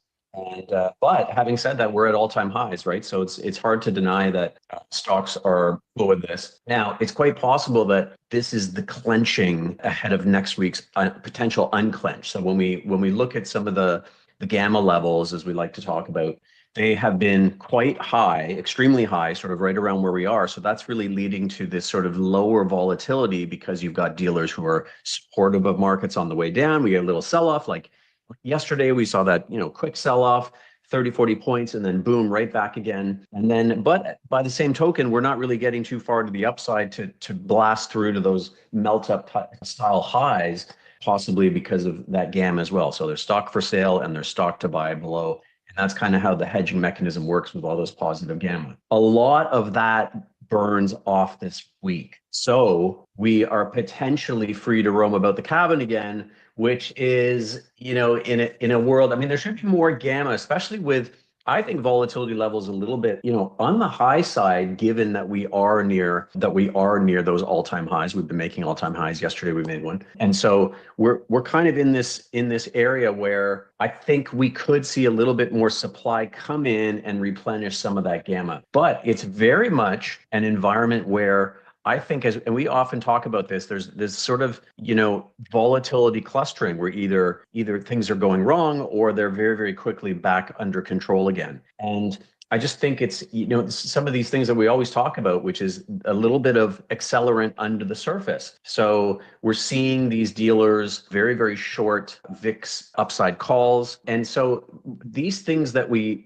kind of ramble on about aren't necessarily things that cause problem. But when you do get some sort of reason to sell off, that's when the accelerant can start to kick in. But having said that, we've had a couple reasons to dip below 6,000 in the last few weeks, and well, here we are. So we're right back up again. So I'm not sure what that trigger is going to be. You're going to be in a better position to kind of postulate what that might be. I have some ideas, Mhm. but I was showing that gamma level while you were talking about it, because Gamma Lab actually put up that was their chart, and had a really good kind of explanation. Current gamma distribution for the SPX is below, which I just showed you. Dealers are selling many of the futures between 6150 and 6200. This is strong resistance until it isn't. So as usual, and emphasis mine because I highlighted, but once the market breaks into that zone, liquidity will increase substantially, which is the positive gamma, and dealers increasingly buy the dips to delta hedge their option exposure. So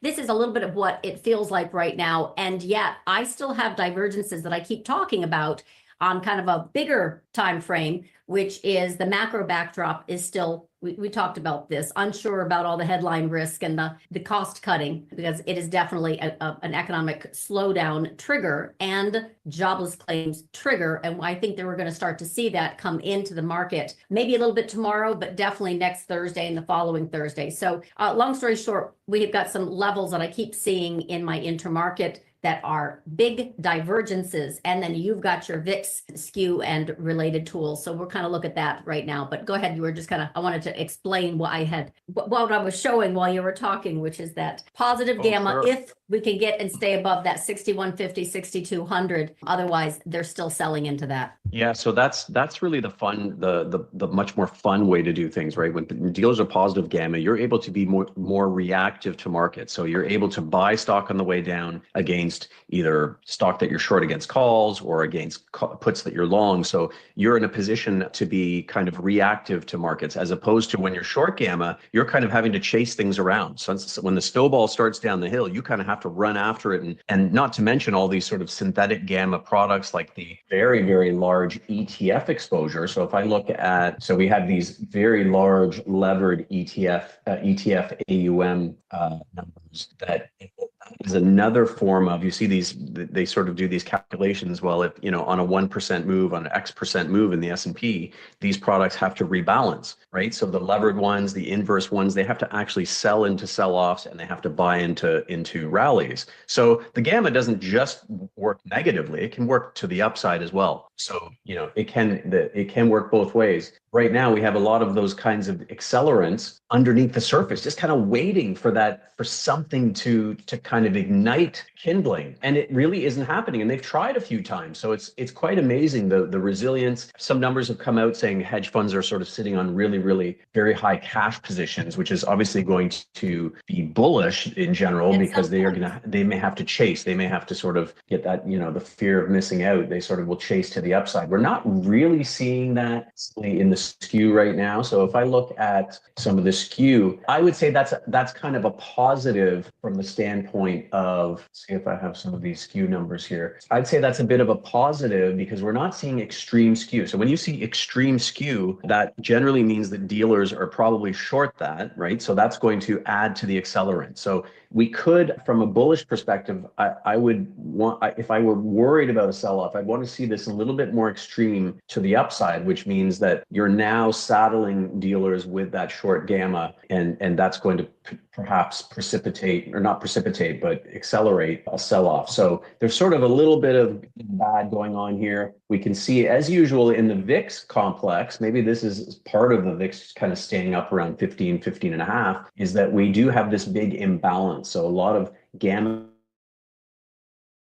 imbalance in the actual VIX complex and calls, right? So we know that we buy calls on the VIX when we want protection. So it's the kind of opposite of the S&P where you buy puts. And so dealers have very short positioning in VIX calls. So 11th percentile, so quite short. So that's the potential accelerant in there. Now we've seen VIX behave much more than a few months ago when we talked about that beta to the S&P selling off. So the VIX isn't being as reactive. And we saw that, interestingly enough, the one curious day was when we had that, I think it was the CPI number, and we had that quick sell-off down to maybe 5,900, 5,950.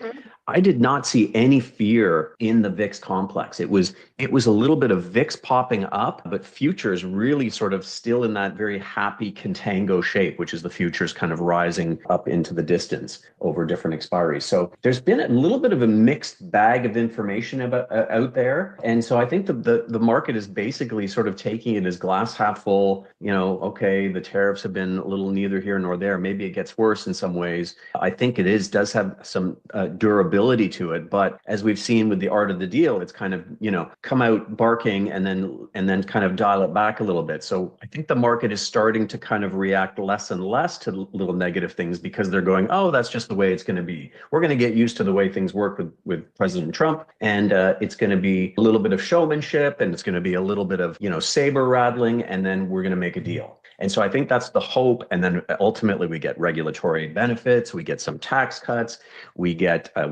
an economy that's generally strong, which I think could maybe soften a little. But porridge is warm, Samantha. So what's gonna kind of spoil the party at this point? And you started to talk about it there. Yeah, we'll talk about that, the macro stuff. But for right now, I definitely want to ask you on this, which is, all right, so right now, cash levels right now are really at 15-year lows. So it's definitely an impressive big picture. They're all in.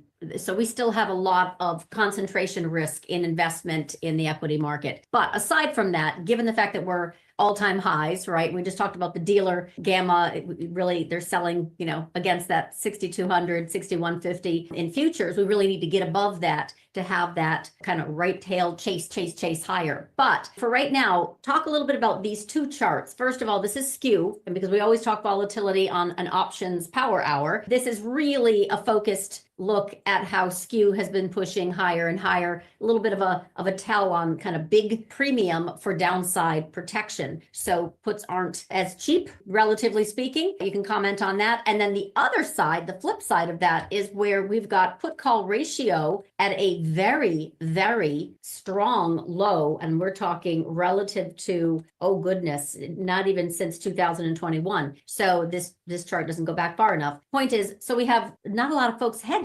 So, okay, riddle me, square this circle, whatever you want to call it. Comment on these two charts in particular. I think the way the circle is squared a little bit is that we have such massive flows into zero DTE that they've really become kind of, they're now the dog, right? So we talk about the dog and the tail and all this kind of, where's the influence really coming from? You can see that there's a massive influence.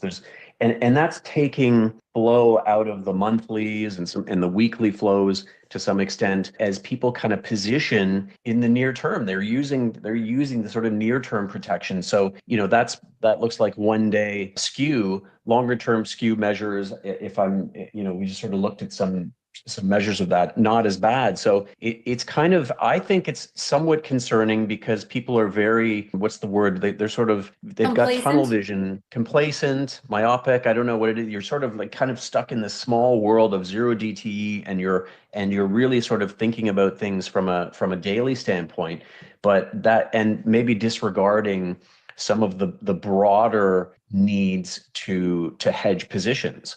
And so they're kind of eschewing the longer term hedges for some of the shorter term ones. And I'm kind of impressed in a way that people have sort of, really kind of pivoted to those short-term measures, and that they want to put in all this work and do this kind of on a daily basis. It's But I exhausting. think, Not my cup yeah, of tea. that doesn't sound like a whole lot of fun. Now, for the most part, from a retail perspective, they're really big sellers in the 0DTE, which is positive in a sense because it piles positive gamma onto dealers. So that acts as a kind of a support, a kind of a clenching mechanism from a dealer's perspective. That's why markets maybe aren't getting too crazy during the day. But it does seem like we're getting to this new disregard. Remember, we sort of experienced that in the first 6 months of 2024. Really, people had left puts for dead. They sort of said, we're never going to need another put again. And it's amazing. Emotion, I've been doing this for almost 3 decades, and some things just repeat over and over and over again, fear and greed and everything in between. So maybe it kind of presents itself in different ways, but people didn't need protection anymore. And then we saw August 5th and September, et cetera, where everybody kind of had this sort of moment where they kind of rediscovered the need for protection. So maybe we're heading to that again, but maybe it's going to require sort of 3 or 4 more months of a complete disregard for protection. And then we'll see if there's kind of a come to Jesus moment at some point. So I have already kind of shared with clients my thinking on this, because I was pushed to look into Q2 as it relates to market direction. I was bullish, as you know, into Q1. So it wasn't really an issue for me that Q1 was going to be fine. Too much that we had to kind of get through as it relates to Trump headlines. But for the most part, I figured out early that NVIDIA is going to still keep the market going, and semis are not ready to roll over. And basically option flow is very bullish. There's liquidity underneath the surface by Fed and Treasury. Treasury can't do a dang thing until August, when they figure out what they're going to do with the debt ceiling. So there's no issuing of longer duration notes and bonds. So this is not liquidity sucking. And then we have TGA, which is a Treasury general account, and that's going to be basically supportive of markets until about April. Then we'll have a little jig there, and then it'll be supportive basically into that August timeframe. So we still have now TGA, by the way, just so you know, is they're drawing down in this Treasury general account into August, which is not fuel for a rally. It just means it's ballast. So I like to kind of equate it. I don't know, think submarine, right? You need ballast, whatever. It's not propulsion. It doesn't give it direction. It just gives the market the ability for when we do have a sell-off to get bid back up. So there is liquidity, there is ballast to keep the market afloat, kind of like that submarine. Now, of course, there can be triggers that cause interruption. For example, another round of yen carry trade unwind, which we had exactly in mid-July into the August 5th low, where we had that convexity short covering rally. So we could still have that, but we could also have war. But for right now, it is very clear to me anyway, that there's so much effort being pushed into government deficit spending discussion, how to cut so that they can get their tax, how to cut the fat out of government, which is unfortunately a lot of labor shedding, which is going to hit jobless claims and hit economic growth at the same time, so they can push through the tax cuts toward the end of the year, which are critical. Otherwise, oh my God, talk about instant boom.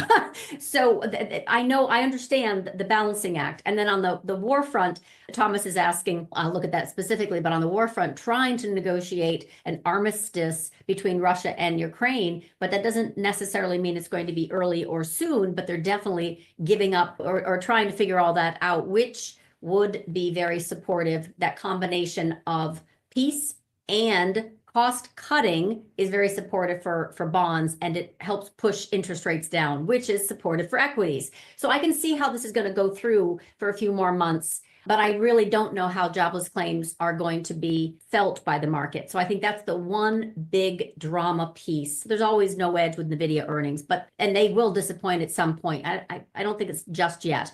But the point is, I really think that the big piece that I'm looking for to kind of make that recession call that I had, right? It's unemployment. So that will trigger volatility. Right now, they're not worried about it. And I don't think we're going to have tomorrow be it, but they're definitely positioning for hedges. They've got some extremely large March calls that have come in for VIX in hundreds of thousands of contracts. in, the 23, 24, 25 strike area all of a sudden. So, they're definitely positioning just in case that a macro trigger comes in to interrupt the flows. So in answer to your question, Thomas, if Ukraine says no to the Putin, take it or leave it, and Trump dumps NATO, as Putin wants, perhaps defense stocks here are rocketing. When you say defense stocks here are rocketing, so this is a tough one, defense stocks, because I actually recommended Raytheon as a short on this concept that Doge was coming for the Department of Defense. So then it rolled over. And then, of course, Ukraine says we're going to need arms, and Trump is saying we're going to sell military supplies to Europe and Ukraine. So, of course, they pop back up. So this is the headline risk of getting into it. But he also said, Trump also came out today and said we're going to cut the defense budget by half. So you get a lot of mixed messages here in the headline risk, but big picture, I think there is going to be fat cut out of, for example, the Department of Defense budget, and those defense contractors will be hit. I also think peace is another reason for the defense contractors to get hit. But ultimately, that's only a short term, like a few months. I think later they'll pick back up again. Yeah, we've seen some real pullbacks. Lockheed Martin down from 600 down to 432. So it makes me wonder if they've sort of overdone it in some of those areas. Sounds like you feel like they may be overdoing it at some point here. Except for Raytheon. That's the one that still has some room to fall. But long story short, that's just the defense contractors on again, off again, headline risk with Trump pulling out of NATO. You got to do your own funding, et cetera. We'll sell you stuff. So that's the art of the deal.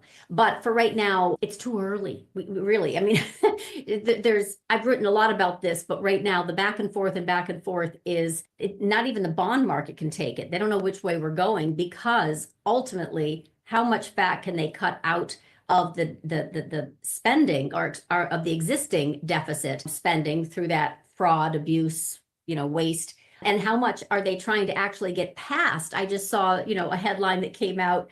They're trying to negotiate 4.7 trillion and a debt ceiling that raises by 4 trillion. So they're talking out of both sides of their mouth. It's not really an easy one to do, which is another reason why I think the market is stuck. Yeah, you're right. That's and maybe we're seeing kind of a movement below the surface. I'm looking at that Lockheed Martin. I'm thinking maybe some sort of, the volatility is kind of, the option pricing is a little bit rich in here. I'd almost be looking to put on something, maybe an in the money call, just to kind of, with something doesn't have a whole lot of time value. It's hard to tell now with the post-close markets. They're a little bit wishy-washy here, but something like getting in on to a September 370 call. Maybe you don't even have to go out to September, but that would give you a little bit of time to see it through. Maybe even like a June 350 call, something like that. And that's going to run you about $90. So a lot less than I'm seeing, I'm finding that so many stocks have just gotten so expensive. They're becoming a little bit more difficult to trade. So I find the synthetic approach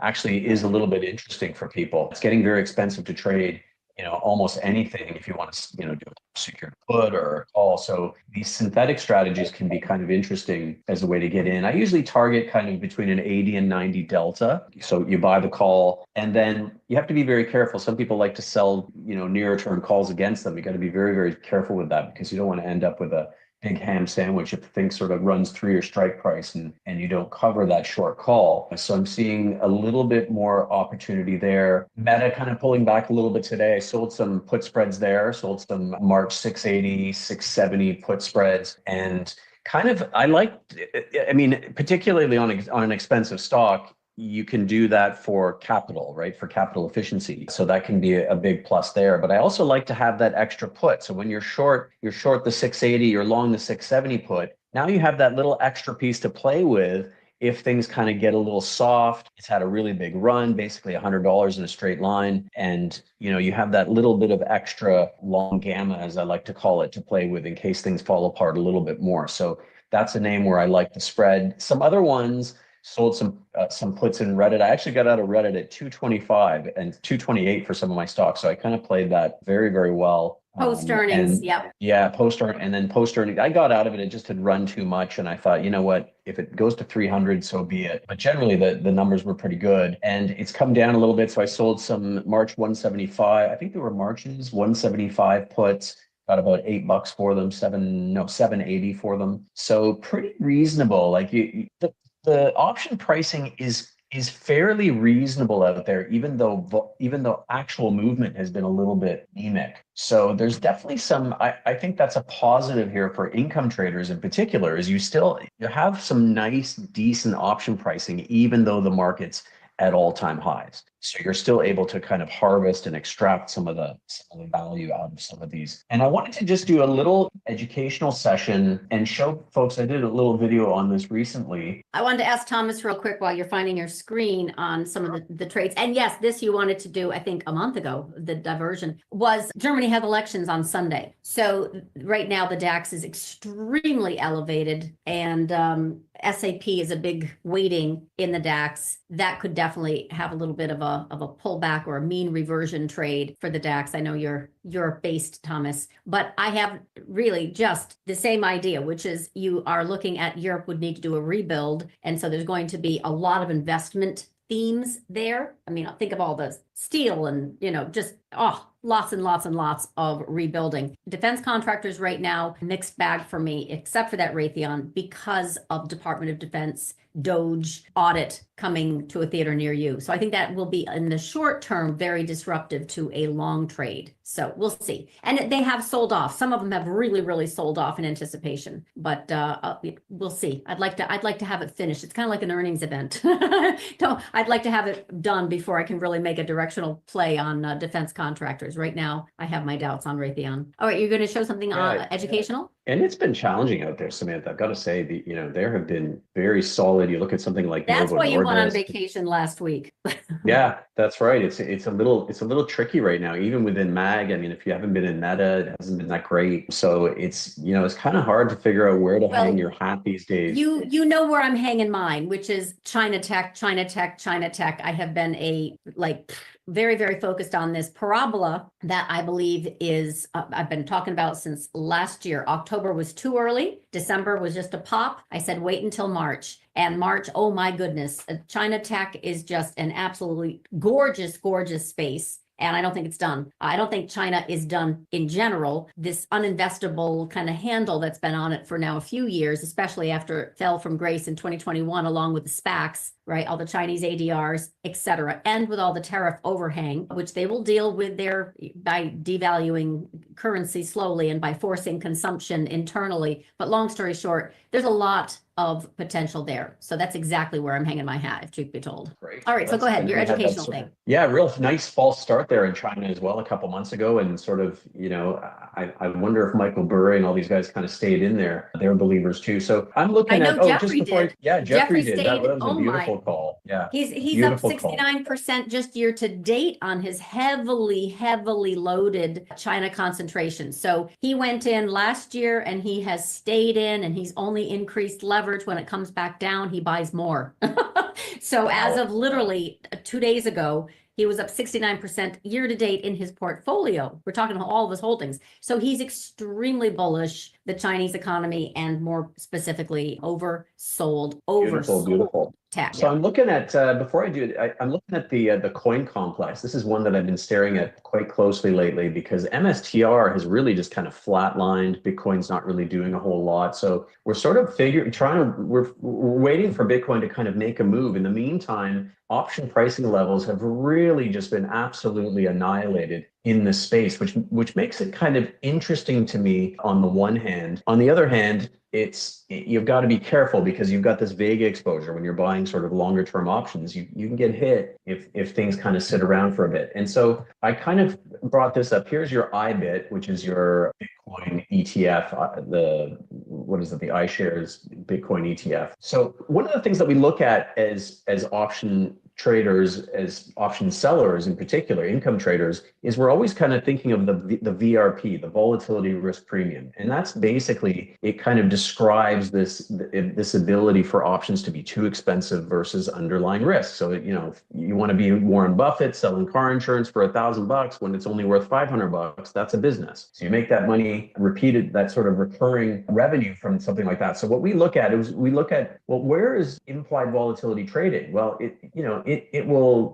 this is looking forward, generally speaking, is implied volatility. Where are options pricing in forward movement? And you compare that to underlying realized movement, which we show here in the blue, and that shows the actual risk. So the insurance is priced up here and the underlying risk is priced down here. What that gives you is an idea of where's that volatility risk premium? Is it positive? Is it negative? Well, here it's very, very positive. And so according to the textbook, you would look at this and go, or your algorithm would look at this and go, well, let's sell the heck out of that option premium because it's so fat compared to the underlying movement. And this is not unusual. You often get option prices just kind of level off at a certain point, even though underlying movement just continues to plunge. And another great example of this is right here. So here's your green, this is option pricing, and your realized movement, which is your actual market movement, continues to plunge at certain times. And so from a volatility risk premium perspective, kind of like game on. When you see that huge premium, here it is 66%,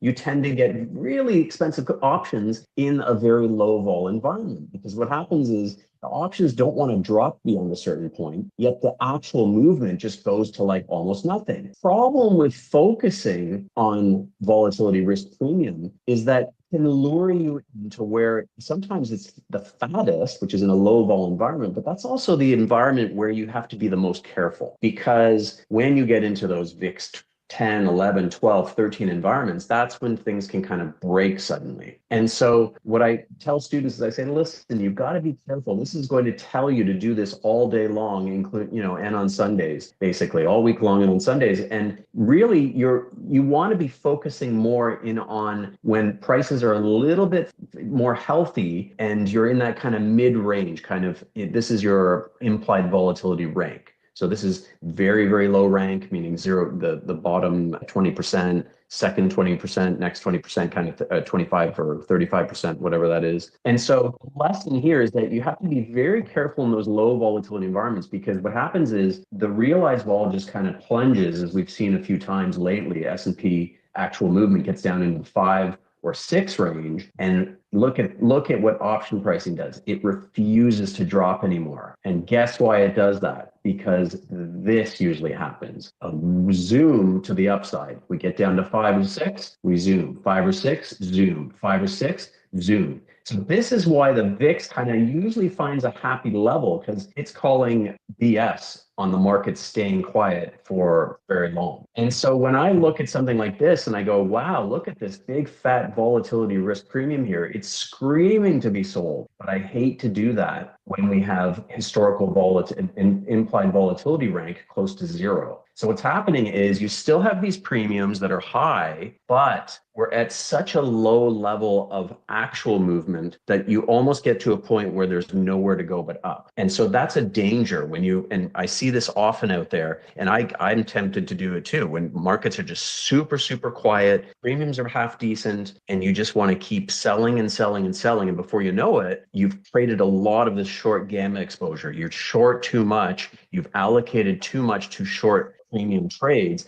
and bam, that is when something happens. Trump says something, whatever, so a yen carry trade thing happens, and it can turn your portfolio into a real mess. So what I try to tell people is, look, I look at this Bitcoin complex. I want to buy something. I don't want to sell any premium. This is not somewhere where I'm excited about selling puts or calls or cover calls, anything like that. This is not a green light special for me. Could I be wrong for a few weeks and it's still an okay thing to do? Yes, but we always have to kind of weigh that risk reward. And so what I kind of show people is, listen, you want to kind of try to kick that football as far between the goalposts as possible. If you start playing on the fringes of the goalposts, it's going to bounce the wrong way once in a while, and you're going to get really, really hurt. So go for volatility risk premiums that aren't as juicy, but in an environment that's much more stable. It's rewarding you enough with decent premiums. So I thought that was kind of a good sort of lesson. And then here in this Bitcoin complex, so here's MSTR, for example. I see this is the zero line. So this is where puts and calls are pretty much equally priced. This is where we got that big whoosh up in MSTR towards 550. Then it came back. Then we got a couple more whooshes there. And we're kind of up around that zero line again. So for me, that means, okay, we're neither here nor there. There's no real sentiment out there. So what is the trigger for you to enter back into MSTR, bearish or bullish? Probably bullish, but the more I hear about this quantum stuff, I mean, this is sort of me thinking probably way too short term, something that is probably going to take a little bit of time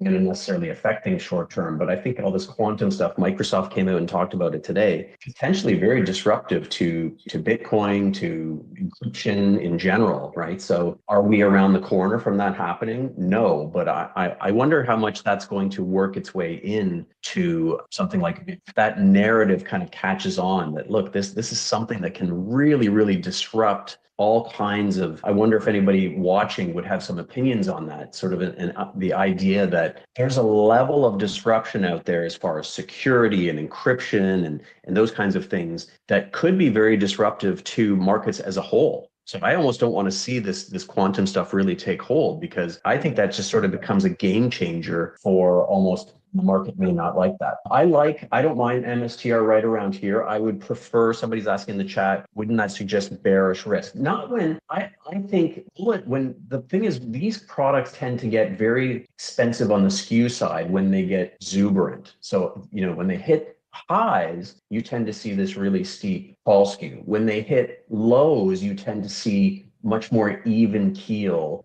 puts versus calls. So this is a spot, the zero line would be a spot where I would be more comfortable buying MSTR, and we're kind of almost there. Actually, this might not even be updated for today. That's a spot where I maybe don't mind getting in to MSTR, but I would do it with options at this point. Let me just comment Jason on the says, Bitcoin. Yeah, so I was going to say the Microsoft CEO said 5 years away, which beats, of course, Jensen, who a few weeks ago said 15 years away. But still, I like Jason's comment. He's like, yeah, we're a good while before we're going to see some real quantum. But this is what I have for Bitcoin, which is, in a nutshell, we're correcting in time, not price. So if we do get this NASDAQ blowout higher with the Delta positive squeeze pushing things up, then this is a liquidity tell. It will follow, it will race, and folks will get back into Bitcoin. The other part of this is gold has been hot fire flames. So gold has been stealing some of that kind of flow in the same way that Bitcoin took some of the flow from gold. And that's really where I think we have. So this is where we've got a little bit more of a flavor here, where gold has been incredibly supportive of late, and Bitcoin has just digested. So I don't really think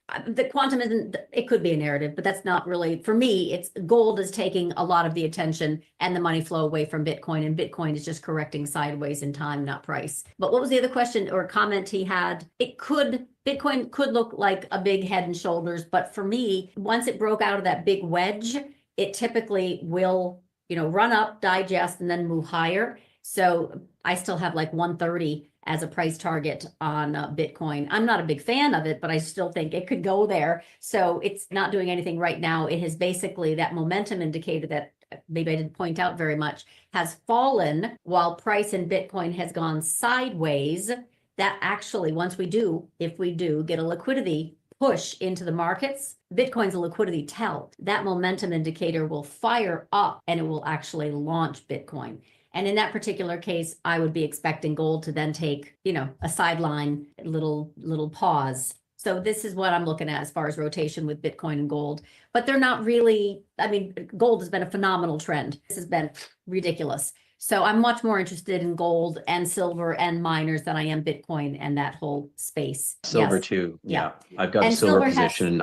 I was just going to show this chart because I just showed it yesterday to clients, where we've got clearly gold has made a phenomenal run into that 3,000 handle. Spot silver is still hanging out here. And with the same situation last year where gold literally launched on March 1st, silver didn't until April 1st-ish. So it was a few weeks delayed. But we have other issues right now with gold. We have delivery delays. We have supply demand question about physical over in London. We have Fort Knox audit requests by Elon Musk and Ron Paul. We have Besant talking about a sovereign wealth fund where we would revalue gold, which was like 32 an ounce, and now it's obviously, 3,000 an ounce. It's very, very confusing right now. I think we actually could have gold bugs disappointed with the paper market right now. GLD would have the potential to kind of get some of this air let out in the it's reached some levels here where it's like the market, right? We're we're at a parabolic advance level here, or gold takes a pause, silver plays a little catch up, and we'll see what happens with Bitcoin. But there's nothing wrong with the gold trend trade. I'm just saying it's reached some altitude here where I think it's ahead of its skis. That's all. It is, I agree. And we're seeing some wonkiness in the gold skew as well. It looks very, very weird. So, I mean, to me, it means something is perhaps a bit broken out there, which could be supportive, I guess. But you're right. It has a little bit of there's still this talk of, physical being moved to the US and things like that. So there's kind of, things happening below the surface. We also have Newmont is reporting tomorrow, and they had a disaster of an earnings call last time. There has been, by the way, if you look at Newmont, March $50 calls of very large size hit yesterday and again today. They were bought at the ask. So someone's coming in, for whatever reason, they have used that particular option structure, but they better not disappoint again. It was a really big hit. Lots of folks kind of sold and immediately, but they will give an announcement. Obviously, they're one of the two largest miners of gold. So we'll get a better look at production costs. Oh, that reminds me, not that many people care, but I'm going to show you anyway. And that is, posted this for clients. Where the heck is it? Speaking of gold and production costs, this actually does matter to the price of gold, which is another reason why I'm a little hesitant. Hold on one second. I'll show you this real quick, and then we'll go back to questions. Okay, so remember how I just talked about Newmont reporting tomorrow? And I'm a little concerned that we're above our skis. Okay, hopefully you can see this. This is gold price that we currently have. Very, very, very hot. Last time we had gold price above production price at this level was at the top in 2011, 2012 timeframe. So it's not a timing tool. This is not a timing tool. But my point is, I think gold is getting a little bit above its skis. That's all. So we'll see what happens tomorrow with Newmont. Yeah, and we're seeing some kind of very unusual in the gold space. You could look at gold skew. So Manny in the chat was asking, is it a good time to sell calls? I'd say it's not great. I don't think you're getting that much of premium. Now, option pricing isn't particularly high, and the skew, you can sort of see how wonky it is. This is your typical thing.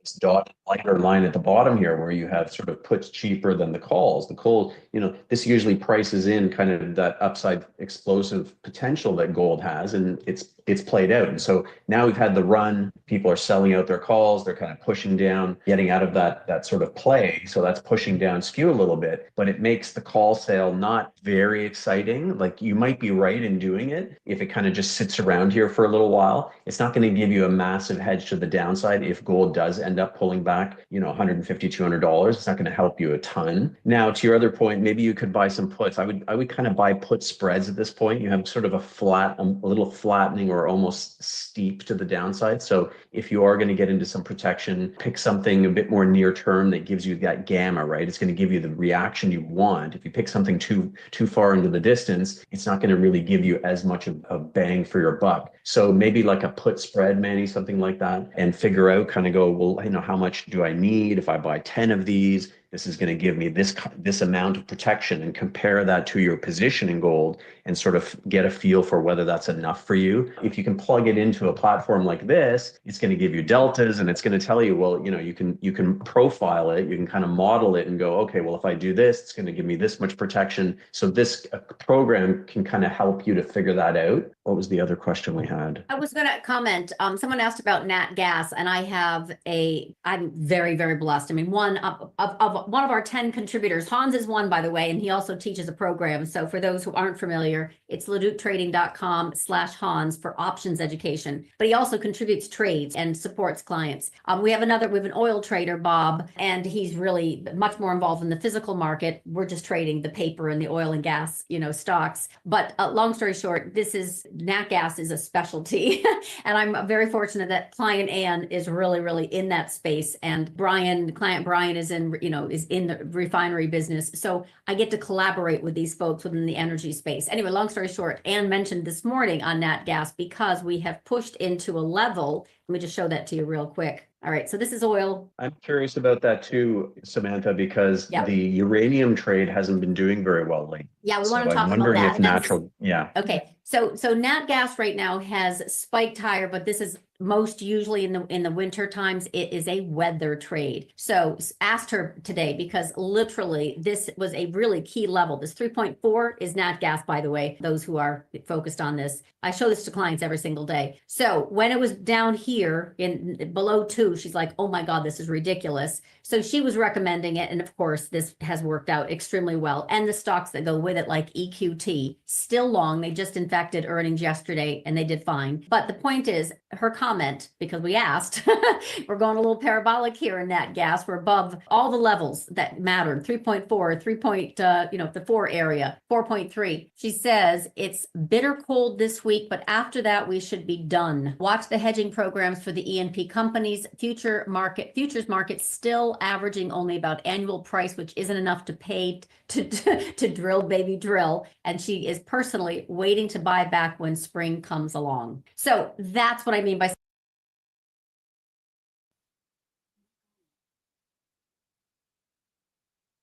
Is a good point to pause right there because yes, I am shorting natural gas at this point, and I will get back in the spring to go long. So you guys have known about cold, so I'm going to show you.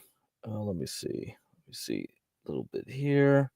So I did a little trade on the cold today.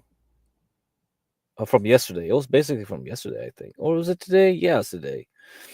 My bad. I got confused what day it is right now. Yeah, it's almost East Coast. It's almost Saturday. But here, I just did a little trade today. And I kept some of them. I don't know if I'm gonna go hard next week on cold, but let's see. Let's see what happens. So yeah, I just did a little one, almost $1,000. All right, yeah, you don't need to go big, right? I mean, for me, like sometimes SMCX, like the big trade I had on Wednesday, I was like up 5K. This one's like I did SMCX twice on a day trade, so the second one was like only 2K or something, 3K. This one's like about 1K. So you don't need to be big, don't need to go too big, just a little bit every day. If you make a few thousand, 1,000, maybe a few hundreds every day, that's good enough. Just keep building your portfolio, that way, your little trading portfolio. And then whatever gains you make over the quarter, you can decide to take it over, take it out. And then that's what I do and put into like long-term positions. Like you look at for stocks to buy long-term. So you have a storage. So your trades are just making little bits of money, right? And then you use that to buy like, oh, look, Palantir's down $5, $6, $7, $8, $9 in 2022, and then you just dump your money in there, or you find something else. So that's what you gotta do, you gotta do it that way. So I'm thinking very good, very good. Samantha's on board with what I'm thinking.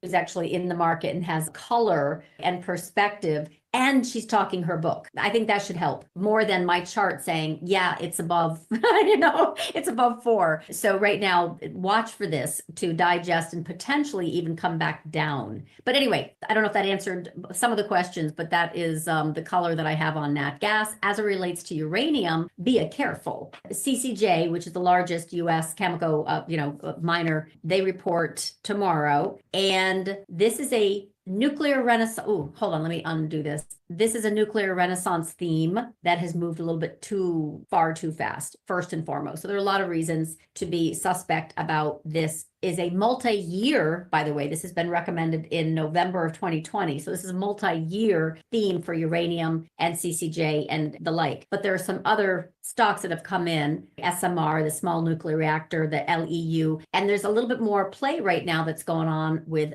thorium, which is a new term for me, new commodity for me. But that's one of the things that we're sizing up and the trades around it. But this is for sure, we've got some digestion in the uranium space. And just to kind of keep in mind, this is not a momentum play. This isn't like AI or humanoid robotics. This is something that will take massive amounts of infrastructure. So there was a theme that was working really well with data centers and then related nuclear investment, right? We saw all the Mag 7 plays talking about it. They're looking for energy source, long story short, that's going to scale more quickly and still be green and also be affordable. So this is not something that is a quick one and done. This will go through a lot of consolidation and then break out higher again, then consolidation. So for right now, uranium is out of play. That's just all there is to it. It's just not in play right now. Doesn't mean it's going to go away. The need isn't going to go away, but I think there is better places to put money. Peter says paper uranium seems to have been overrun by institutional buyers now, leaving limited market cap means easy to see stocks get crushed when funds profit easily. China building out many plants. So not just coal, not just plants in China, but they also have a thing where they're focusing on alternative energy, fusion and thorium. It's not your typical, and of course, EV, electrical. It's not as popular right now. I would be careful. That's all. Right. Okay. And Keep someone's it very small. Keep it small. Keep it very small until something's really starting to get in your. I have positions China. in Just go to China, CCJ. please.